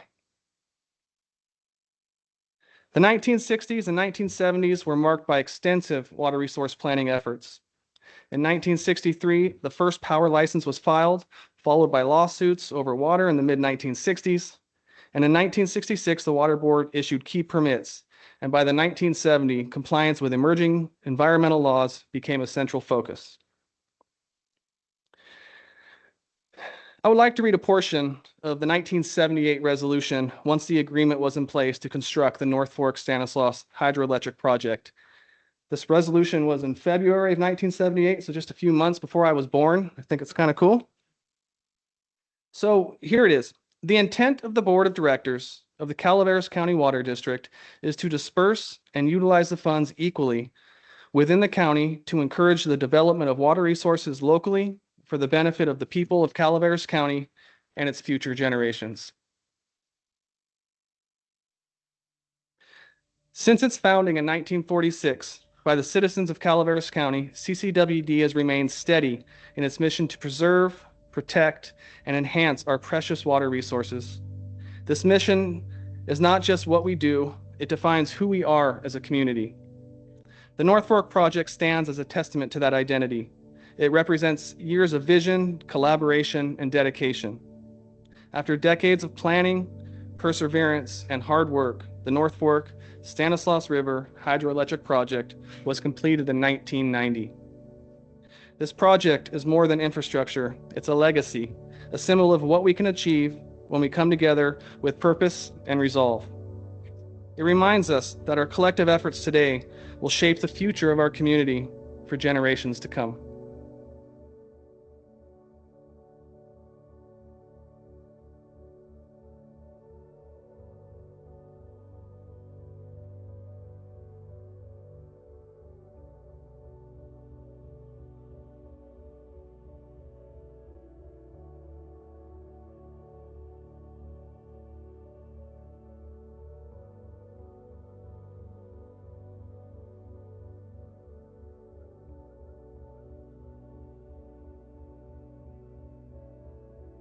This is when you can still smoke in the boardrooms. I found that resolution. They did away with that.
Thank you all for allowing me the opportunity to take that brief look back and illustrate how we got here. There's so much more to the story and the history of our infrastructure. I look forward to that in another event. But there's a lot to cover. So just in the last year, so let's get started. The 2024 year in review. Let's get started with the construction projects. And I couldn't think of any other word to say other than wow. When I started going through this and seeing what our construction crews and our engineers are working on and the inspectors, and throughout the last year, bugging the inspectors to send me pictures and never feeling like I had enough pictures. But then as I go through them, there's just almost too many to go through. So here we go. 2024 year in review. We're going to start in Copperopolis and its amazing lift station network. Out of the 47 lift stations we have across our service areas, just 32 of them are in Copperopolis alone. And they pump in sequence all the way around Lake Tulloch to the Copper Cove water treatment plant. So one of these projects I'm going to show you now is our Copper Cove lift station and force main project. And it involved installing 5,000 feet of 6-inch and 1,000 feet of 4-inch sewer force main. As part of the upgrades, 4 existing sewer lift stations were demolished and replaced with modern facilities. These new facilities included advanced wet wells, sewer pumps, piping, and valves. They're equipped with updated electrical motor controls, SCADA systems, transformers, automatic transfer switches, and backup power generators.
When I toured these just recently, I was really amazed too with how they even constructed them in such tight quarters.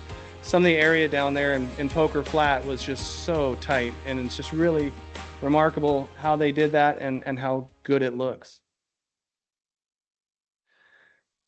Now we go up to West Point and the Wilseyville Consolidation Project. This project focused on substantial upgrades to the wastewater infrastructure for the Wilseyville and West Point areas. Key components included the construction of a 6-inch sewer line and a new pump station with 3,500 feet of force main connecting Wilseyville to the West Point wastewater treatment plant. And thank you, TUD, for just, I think it was a week ago, maybe 2 weeks ago, and you guys came out and toured the facility. Appreciate that. Thank you. So this is our sludge dewatering area. What these bins are for is there's a special type of bag that goes into these bins, and imagine putting like water through a sock.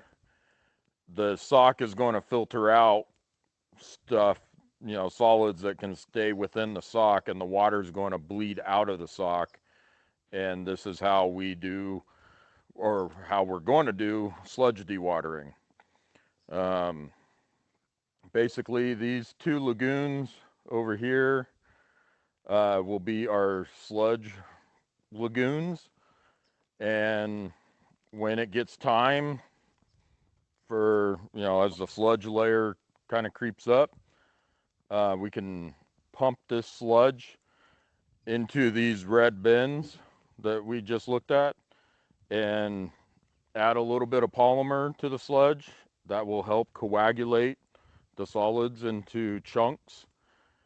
And off of that, the water can kind of be released from the sludge to go back into the system. Okay, so this device is a screening device. West Point is mainly septic tanks, and what our process at the wastewater plant is to treat the liquid that comes off of the septic tanks that usually goes to the leach field.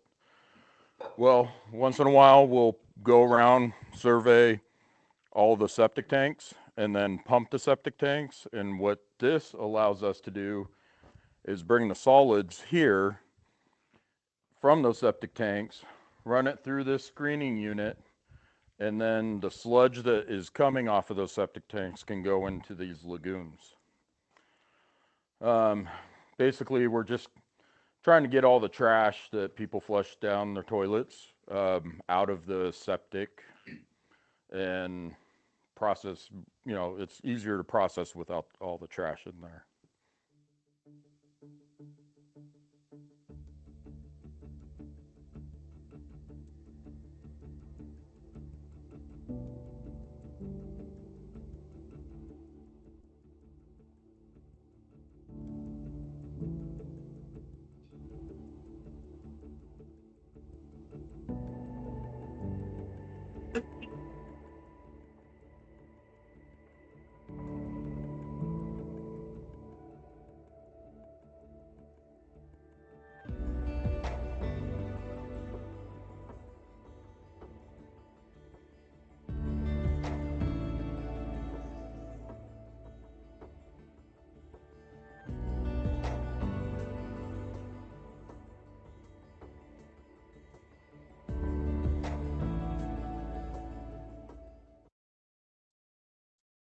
Still up in West Point, we also have our water treatment plant, the backup filter.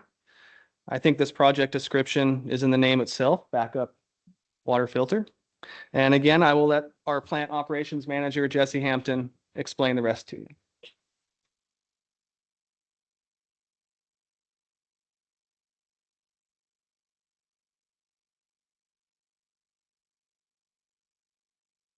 We are in West Point at our water treatment plant.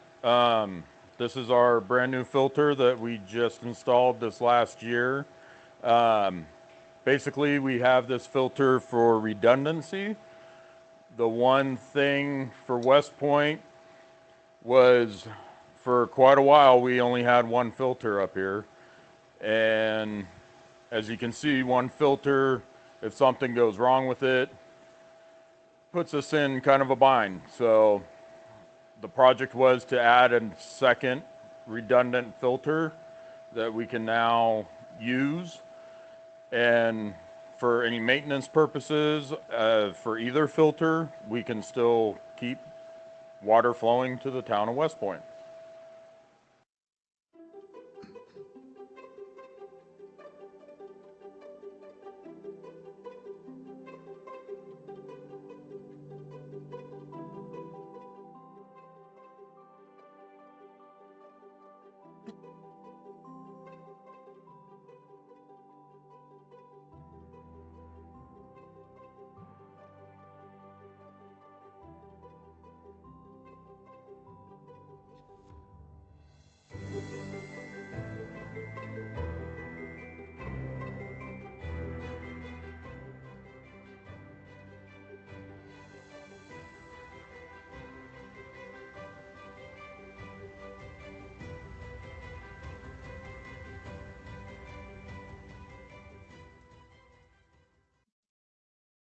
I told you, it's a lot of projects. It's a lot of construction, a lot of pictures, a lot of stuff. And it wasn't all done last year. Some of these are multi-year projects, but we finished these last year, and again, it's just remarkable. So let's take a tour down to Copperopolis. So this is the Copper Cove B tank. The site originally housed 2 tanks, including one of the last 2 remaining redwood tanks still in service across the district. This project involved replacing the redwood tank up here at the B tank site with a modern welded steel tank, while also refurbishing the second tank, replacing its roof and applying a fresh coating.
See your treatment plant in the background.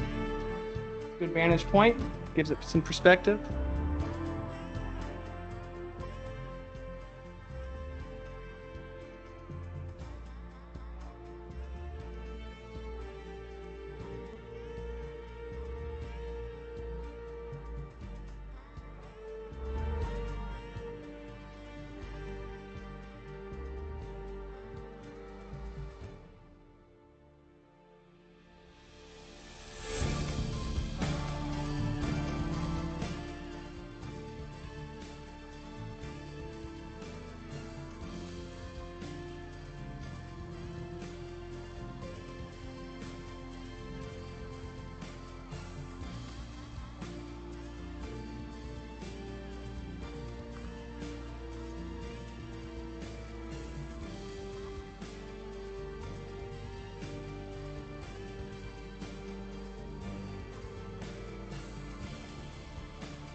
Now we have the Copper Cove and Jenny Lind clear wells. So although clear wells may look like tanks, they serve very different purposes than typical storage tanks in our distribution system. Technically, they are tanks, but their role is unique. Clear wells are where the final stages of the treatment process take place. At Copper, a new clear well was constructed, while at Jenny Lind, the existing clear well was rehabilitated with a new roof and new coating. Kind of see off to the side, it's going to zoom in here. That's the site of the clear well before we even really started.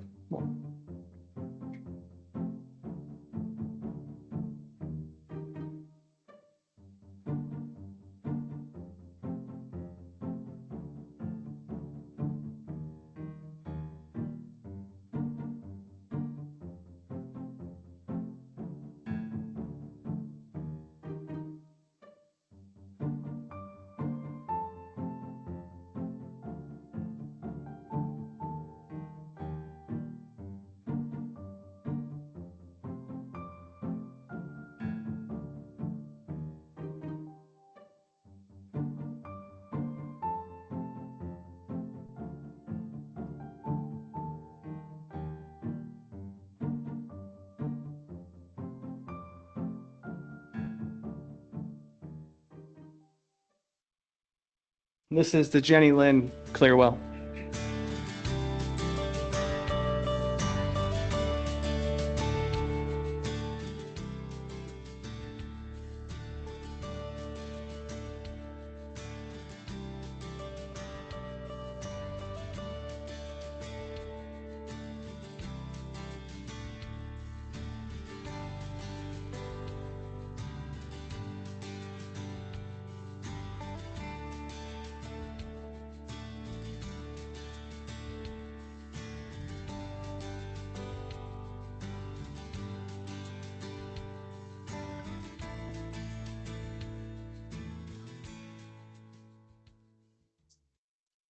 That's what it looks like inside now. I came across the original construction of this clear well in, I believe, 1990, 1991. And in this video, you saw all those houses in the background. In that original video, you didn't see any of those houses. You didn't see one house. And now, when I see it now, there's just all those houses back there. So something that stuck out to me, and I found that video not too long ago of the original construction. And then we have our Jenny Lind A to B transmission main construction project. That started late in 2024, so that's ongoing. This pipeline replacement project will replace an 8-inch asbestos cement pipe from the 1970s. The new system will include 20,000 feet of 12-inch and 14-inch ductile iron pipeline between tanks A and tank B. This project includes 5 pressure reducing stations, air relief valves, gate valves, fire hydrants, and modifications to the piping at tank A and B. And one thing I can definitely tell you is that ground down there is incredibly hard. And so we're constructing all that stuff last year, but again, our engineers are working on design constantly, and this is impressive. You know, this is just more projects and pipelines in the pipeline.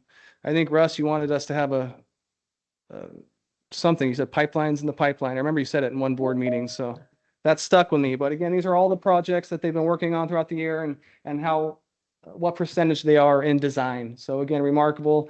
And these are going to be the next projects that hopefully you all will be here witnessing the completion of and the construction of. So.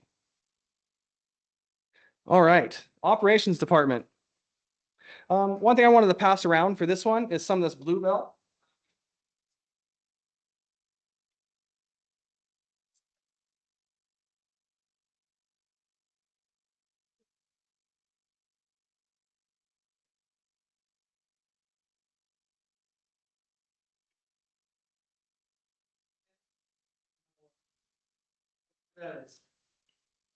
So if you want, here's just something to look like it should do like. So if you guys ever hear us talking about blue bells, that's what we're talking about. So over the past year, without a doubt, one of the highlights of the board meetings is the monthly operations report. The director of operations, Damon Wyckoff, does such a good job illustrating and describing the work efforts of the operations department. When I was creating and contemplating how I could ever do those reports justice, I just tried to capture it all.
That is literally every picture from your department reports over the last year. Plus some, and I hope some of the staff that's here today recognize some of those shots or some of those infrastructure that you worked on. It was tricky trying to find the exact time to where you saw it. You didn't, it didn't give you a seizure, but you kind of, you got a glimpse of what they do. So thanks, Damon, for those reports. They're just amazing. And we have our utility crew, another great crew. And what you see there is some of our older 1-inch service lines that are just over the years, we've had to put repairs on them, similar to this. You might dig down next to it. Luckily, we have that back truck, so you don't necessarily know if there's a repair close to it. So you might just, unfortunately, in the middle of the night, put on a repair. And this utility crew is really taking us away from that and moved us more towards starting to replace these lines. This crew is one-stop shop. They do everything from the main line to the meter, and then also complete the paving. And it's really great what they're accomplishing. Down there too, another component that I think that's really going to help our distribution systems is just having a corp stop. A lot of our service lines, we have no way to shut them off to make these repairs. So these guys are now doing a planned outage, going in there and doing a whole street or sections of these streets at a time. And it's really, I think, going to make a big difference in the long run.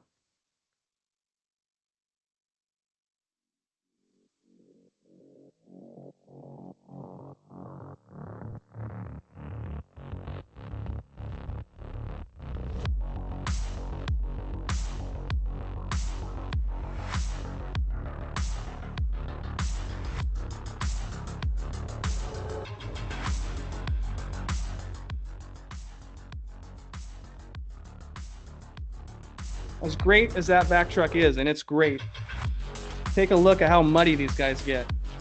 But I don't think we trade that piece of equipment for the world. It's worth getting muddy for the kind of work we can do. And the trench that they're digging right now, there's gas line in there as well. So that's why they're using it. And so it's not only more efficient, but it's much, much safer.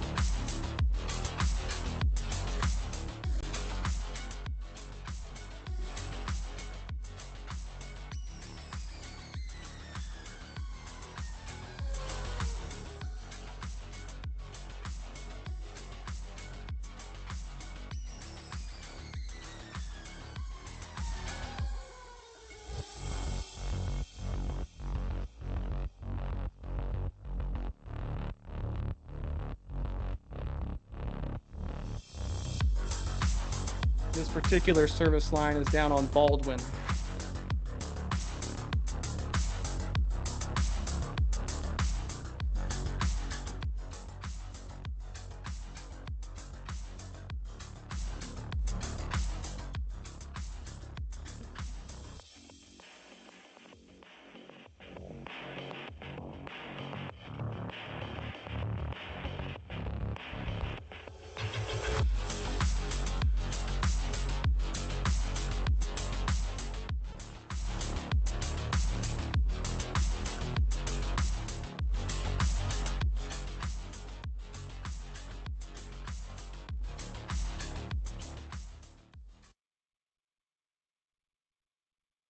The collection crew doing the dirty work. I don't think we talk enough about this crew. The work that they perform is a type of work that not just anybody can even handle doing. Remember the lift stations that I was talking about earlier? This crew is responsible for inspecting all 47 of those lift stations at least once a week. That's 2,444 inspections of those lift stations last year. When's the last time you guys were in an 8-inch sewer line? I think we were talking about that earlier for the smoke testing and all that. So taking a look in one of our sewer lines.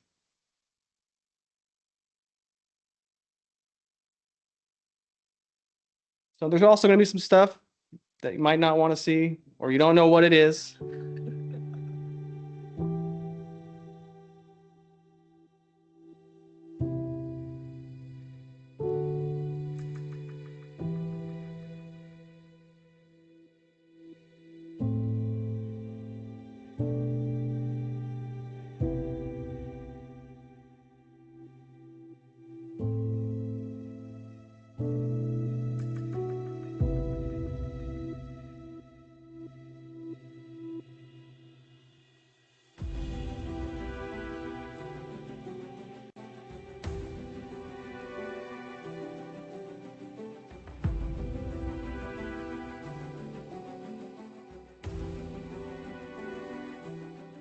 This is the PSA. Please don't flush wipes down the toilet.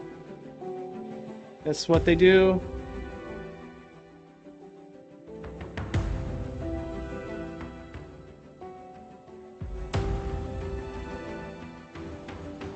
These are some of the older dry cans that we're replacing down there. So all the pumps were down there, and to go down and do any maintenance, hold on C5, very challenging. These new pump stations, we can now maintain them from above.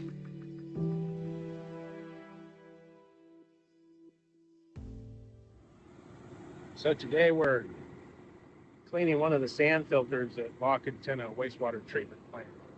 There's 4 of them. 3 of them are currently working. 1, 2, 3 are working. This one has gotten plugged up with sand and sludge over the years. We've got our man Joe in the hole right now.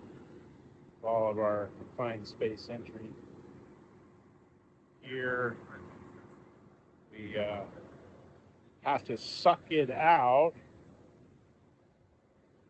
about 20 feet down inside of here, and then go underneath it and clean all of that out also. This big cone. I hope you can hear me okay with the truck.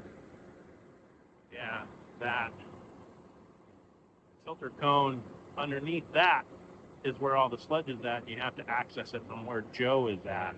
It's quite the job. It doesn't do it justice. Takes I had quite to extract his voice an and do effort weird to get stuff all this because you set couldn't up, hear him so over the back truck. The back truck quite is the very, very confined loud. space. So what Joe was showing you there, which is kind of hard, is that he goes down in that about 20 feet. And then you have to go under this. There's about a 3.5 foot cavity underneath this. And that's all full of sand. So that's what we're going to be doing now. Is Joe's going to go back, down, and over and start cleaning underneath all of this. I know it's hard to hear because of the truck, but Joe is currently underneath this. See this filter down in the guts of this filter underneath there. You can't see him. He's under there right now. It's quite the job.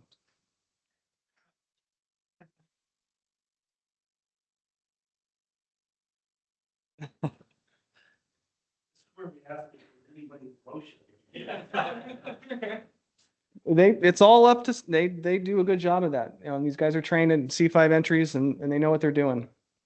The construction crew. I just got to say that I think we probably have one of the most talented operators around. I'm pretty sure that he was running equipment before he could even walk. Not just him, the entire construction crew is just amazing. When those guys are finished with the project, it looks like a park. It just looks beautiful. One of the projects that they just wrapped up this year was the White Pines Thule project. It was a 3-year project. We did allow, some scenic paddleboarding while they did the work. That was an extra. But this footage is from, I think, last year or maybe even the year before, but they just wrapped it up. And if you guys ever get a chance to see White Pines now, so much more shoreline. It just looks amazing.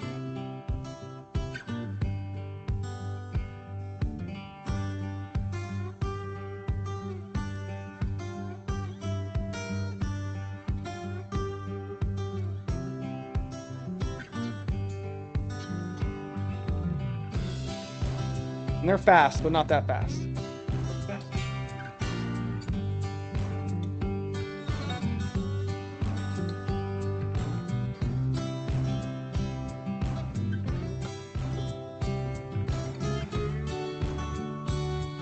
The spillway at White Pines completely full of tules, and I haven't seen it that clear since I was a kid. And now it looks amazing. It really, really looks nice.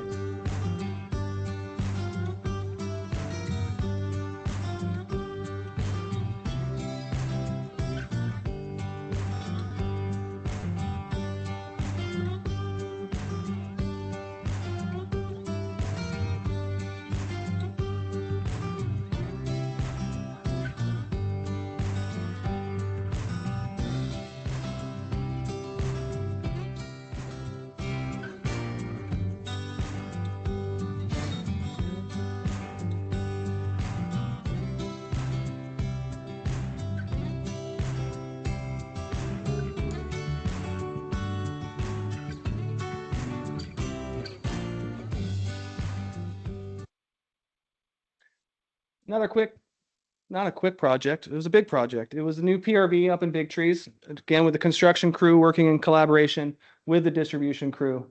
This project was completely designed and installed and everything in-house. The PRV was pre-made in the vault and everything, and they had to bring out all sorts of equipment and drop it in. Really, really great advancement in the infrastructure up there and really great collaboration between departments. This particular location, this PRV scared me for a lot of years, and it's really, really nice to see it modernized and in the shape it is in now. We get a lot of, like, what is a PRV? I mean, for us, these pressure reducing valves, sorry if I keep saying PRV, it's a pressure reducing valve, but from here on out, I'm going to call it a PRV. They're amazing. They hydraulically pretty much monitor the downstream pressure, constantly modulating and monitoring it through the pilot system, 24/7, 365. They're absolutely the backbone of our distribution system. Throughout our distribution system, countywide, we have hundreds and hundreds of these. They're everything to us. And the topography that we operate in and the mountainous terrain, for pressure control, we are so dependent on these. And again, we have a lot of them, and some of them are breaking down huge amounts of pressures. And when I say that, you might have 200 plus coming in.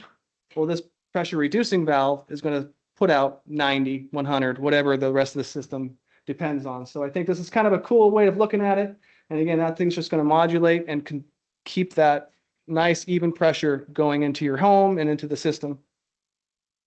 So there's the inside of a PRV. You got to see the inside of a sewer line, now inside of a PRV. Customer service.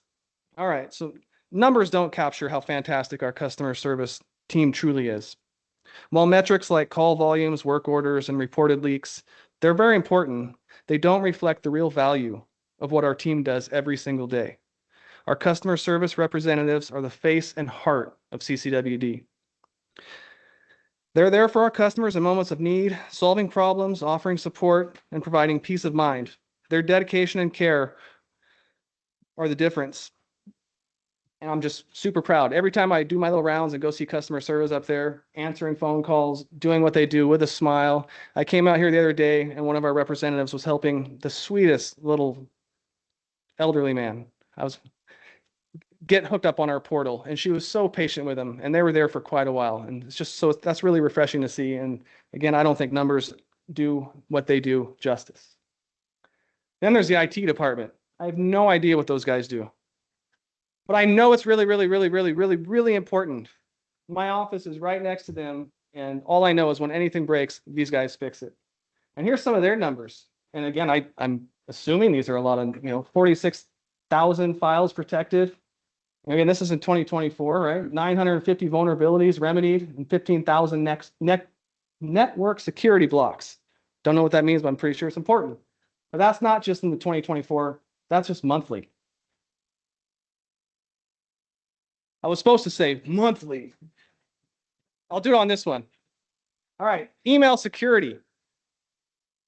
They set up this new thing and we get all these crazy alerts now. And we have to check our emails, and it seemed like it was this pain it was a pain. However, I wouldn't want to have it not be that way now, because then you really realize what's coming at us. And again, messages, 20,000, 3,000 stopped messages, 2,200 bulk messages, all these spam and phishing and all this stuff would be coming if they didn't put this in place. And again, this is 2024. No, it's monthly. I'm sorry, I told Rebecca I would say it like tractor truck guy. I feel kind of weird now, but I did it. All right, the AeroFire.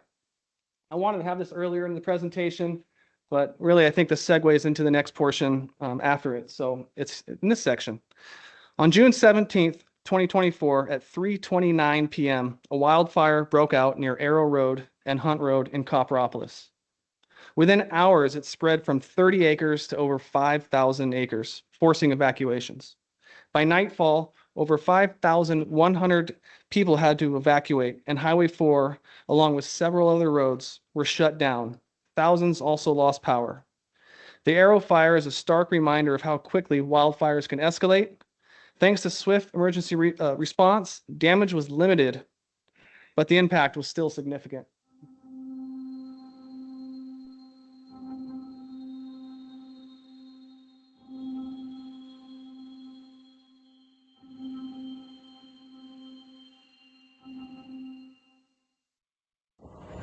Yeah, he just was making a circle and getting a spotter in front of me.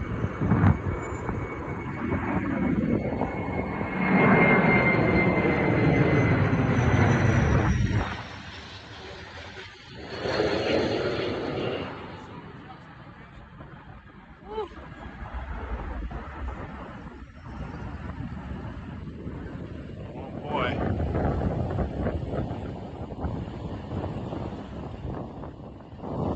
Oh, there he goes, pulling out.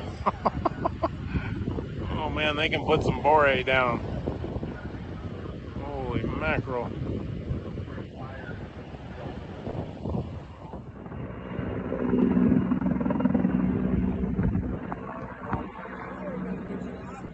Got it. Yeah.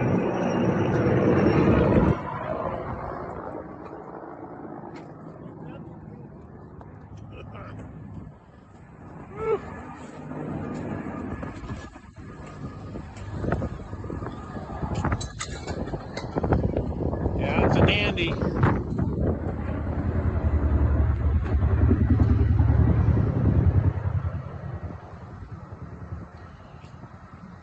There's fire everywhere around this tank. The main concern is trying to keep it out of town.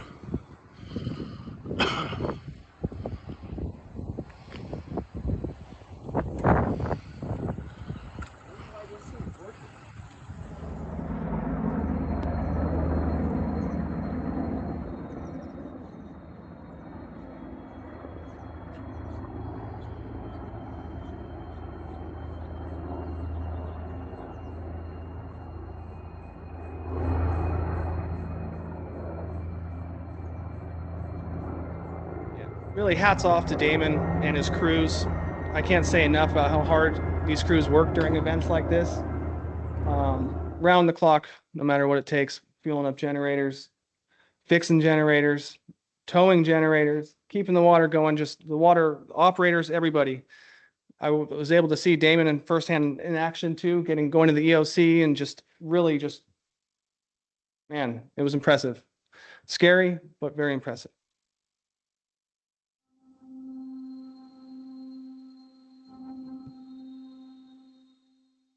Good morning, everybody. My name is Damon Wyckoff. I'm the Director of Operations for the Calaveras County Water District. Behind me here is our Coppertown tank. So this was directly impacted, as you can see, from the Arrow fire. Hats off to CAL FIRE and the first responders for saving this tank site. This tank site is critically important to Old Town Copperopolis. And we're just truly indebted to the first responders and to CAL FIRE for keeping this tank in service. It provides water supply also to Town Square, so it's critically important in the overall water supply for the community of Copperopolis. As you can see, bolted steel tanks weather wildfires much better than redwood tanks do, and the district over the years has worked to replace all but one of their redwood tanks throughout all of our service areas. And so this is clearly an indication of why welded steel or bolted steel tanks are important to the overall potable water supply for all of our service areas. Once again, Coppertown tank, Old Town Copperopolis.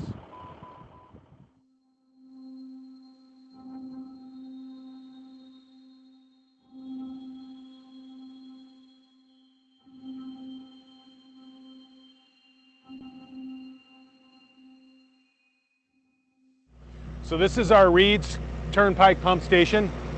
Our Reed's Turnpike pump station conveys water from our C zone, which is in this direction here to the west, into Old Town Copperopolis to what's called Copper Tank. And as you can see, we have a generator here because there was no power during the Arrow fire to allow us to use this pump station to push water from C into Copper Tank.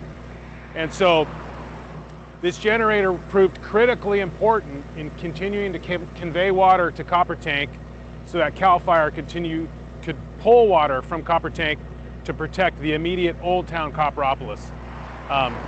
And so this is a critically important potable water pump station, and just hats off to our distribution and our electricians and all the crews that worked to put this generator online and to keep this pump station going throughout the duration of the Arrow fire. Great job.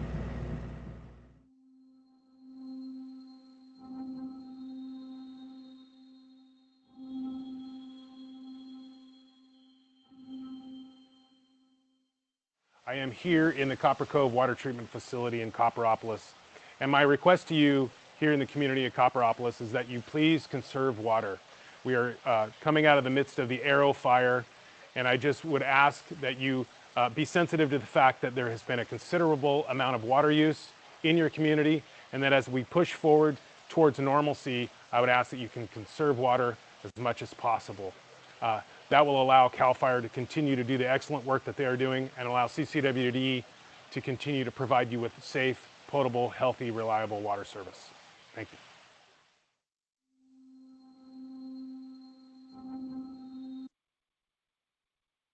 I'd also like just to talk about a few partnerships that we've been working on over the last year.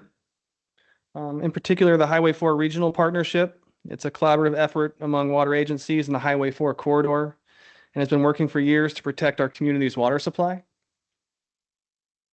The partnership is composed of CCWD, the Union Public Utility District, City of Angels, and the Utica Water and Power Authority. Really, the importance of this partnership was underscored during the 2001 Darby Fire, which exposed the vulnerabilities of our water systems along the Highway 4 corridor. This is the majestic and wonderful flume that feeds the Utica, Utica's flume, and it feeds UPUD and City of Angels. Like roughly 10,000 people depend on this flume.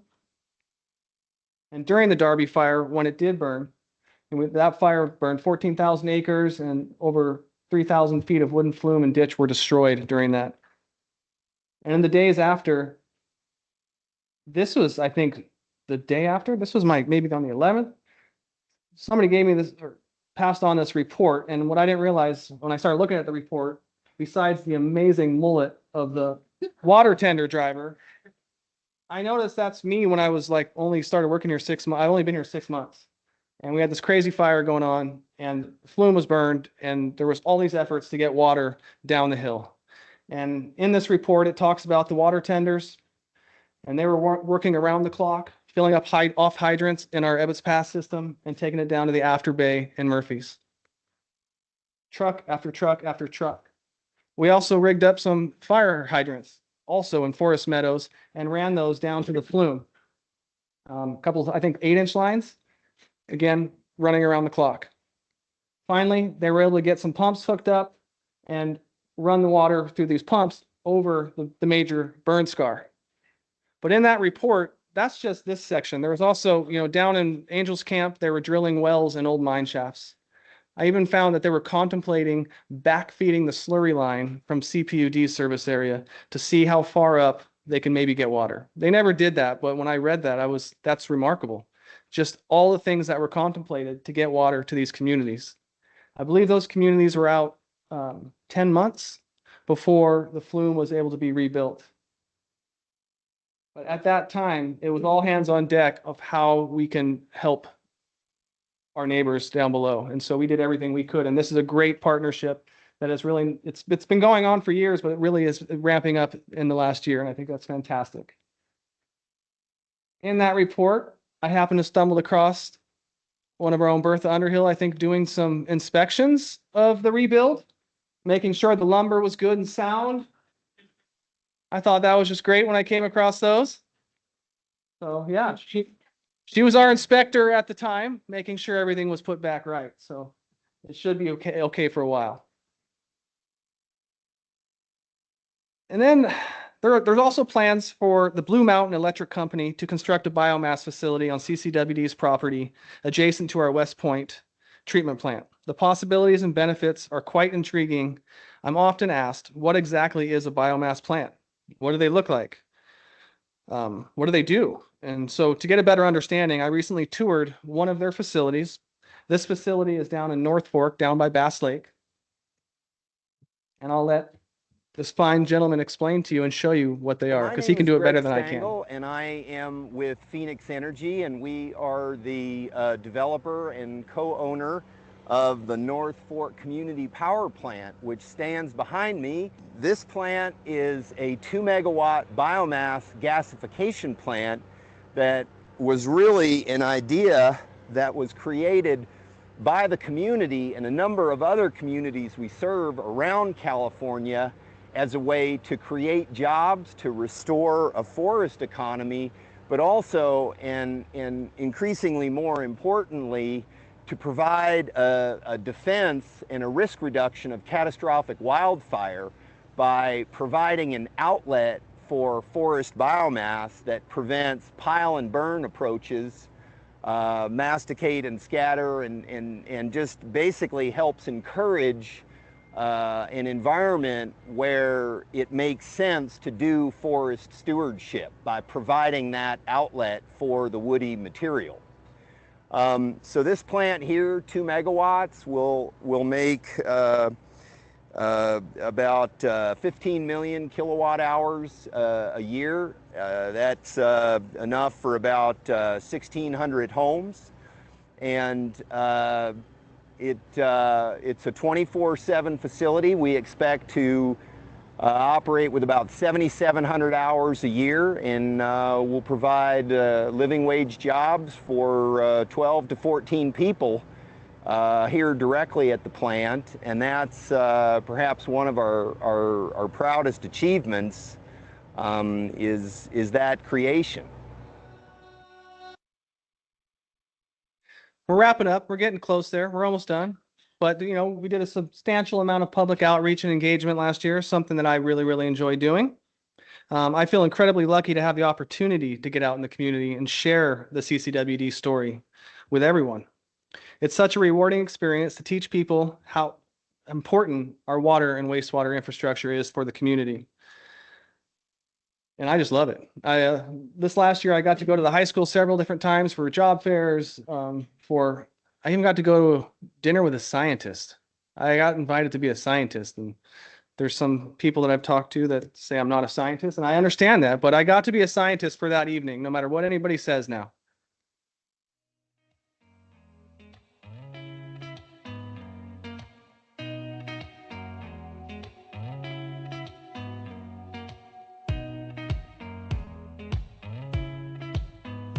Like I said, we got this booth down.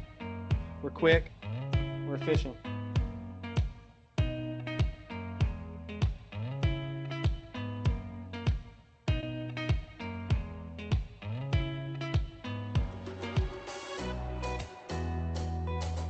This is at the frog jump last year. 4 days of fun and some pretty lively conversations, but good.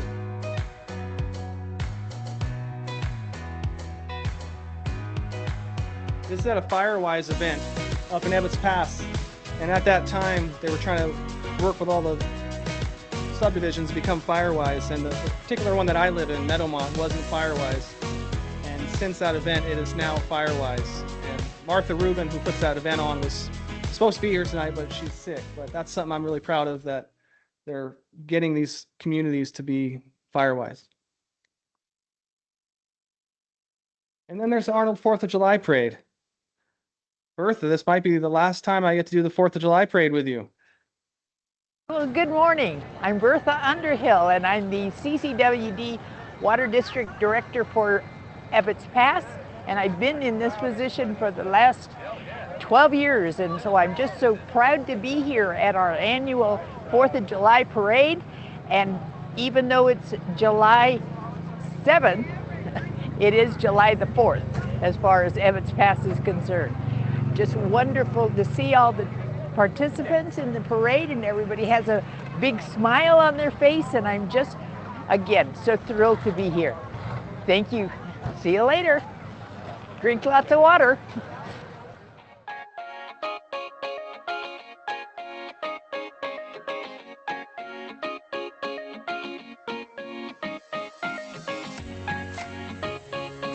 That was not our water truck. I got a hard time for that. That wasn't ours. They just happened to be behind us. So that was a private water truck, not affiliated with CCWD. We had somebody say, we're paying for what they're spraying. It was not us.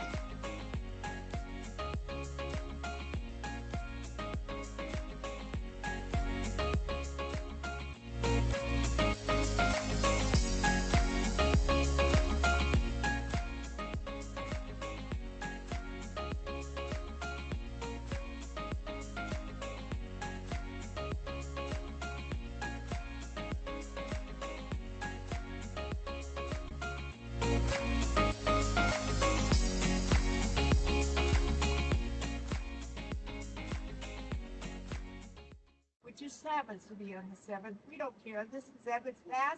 We love it, and we're happy to serve you. So before I wrap up, it has been an absolute honor to showcase not just the history of CCWD, but the incredible dedication that fuels our daily operations. At the heart of everything we do is our staff, the hardworking individuals who make it all happen. From our water and wastewater operators to our construction utility crews, mechanics, electricians, and our purchasing agent. These are the people who keep the system running. Our administrative, engineering, and customer service teams ensure efficiency and connection with our community.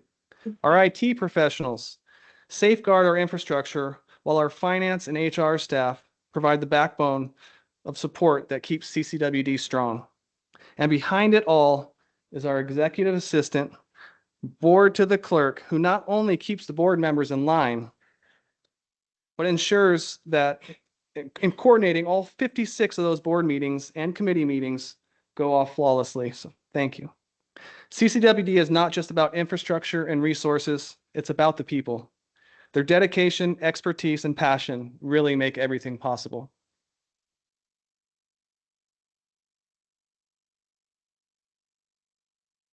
It might be a simple one, but looking for a meter box in about 12 feet of snow up in Dorrington.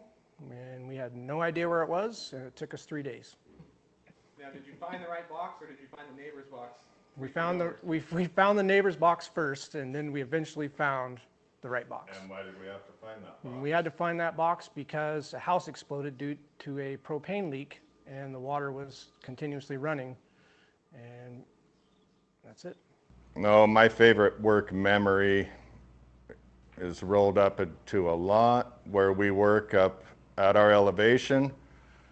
The snowstorms, the challenges of keeping everything open and running, and just the crazy stuff that you see every day. My favorite work memory with CCWD is probably the all-nighters and the large-scale projects that we've completed and look back on.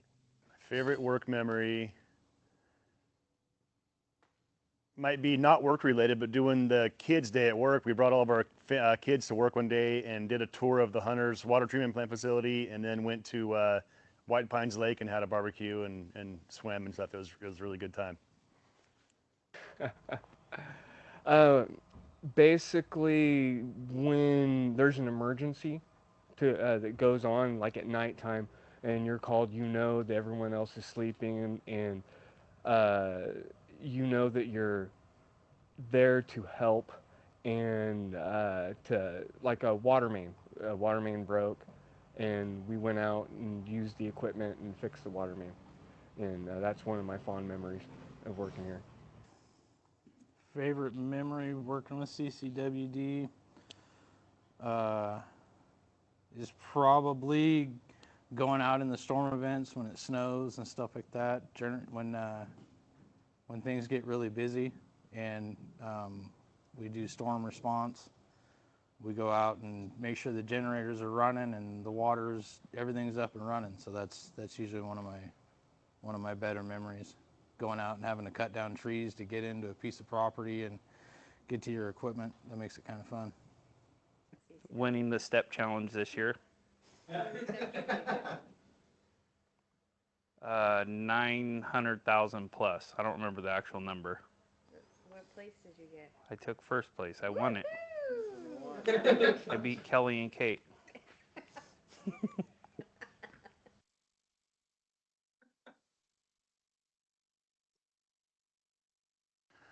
It's great working here. The work environment is great. The locations are awesome. A lot of beautiful country to see, and the work is very rewarding. A lot of challenging projects. It's fun to get completed. Being it's close to my home, and I grew up in Murphy's, California, and me and my family live here in San Andreas, California, that I'm able to go out and serve my community, and especially asked out in the community what we do. I could verify all the hard work CCWD does to keep water and the facilities going. The collaboration between departments and working to be successful at our projects, whether it be with our field staff or office staff, we strive to be as successful as we can. I would say I like working with CCWD due to the camaraderie of employees, inner workings between different parts of the district, between collections to treatment to distribution, and making sure that the water is always flowing. I think one of the things I like about the job, it gives me an opportunity to give back to the community. I've actually worked around water a little bit in the past, so had some familiarity there. Sometimes I just feel like it makes a difference, so it's kind of nice. Thank you very much. I really appreciate your time. Thank you.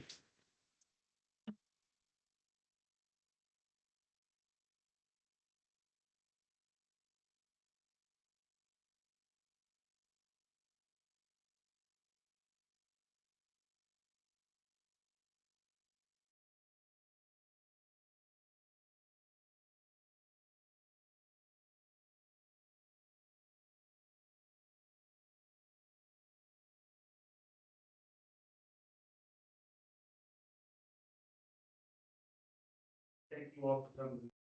With that, meeting's adjourned, but check all these girls' pockets for cookies. They have. Anyway, thank you all for coming. Thank you.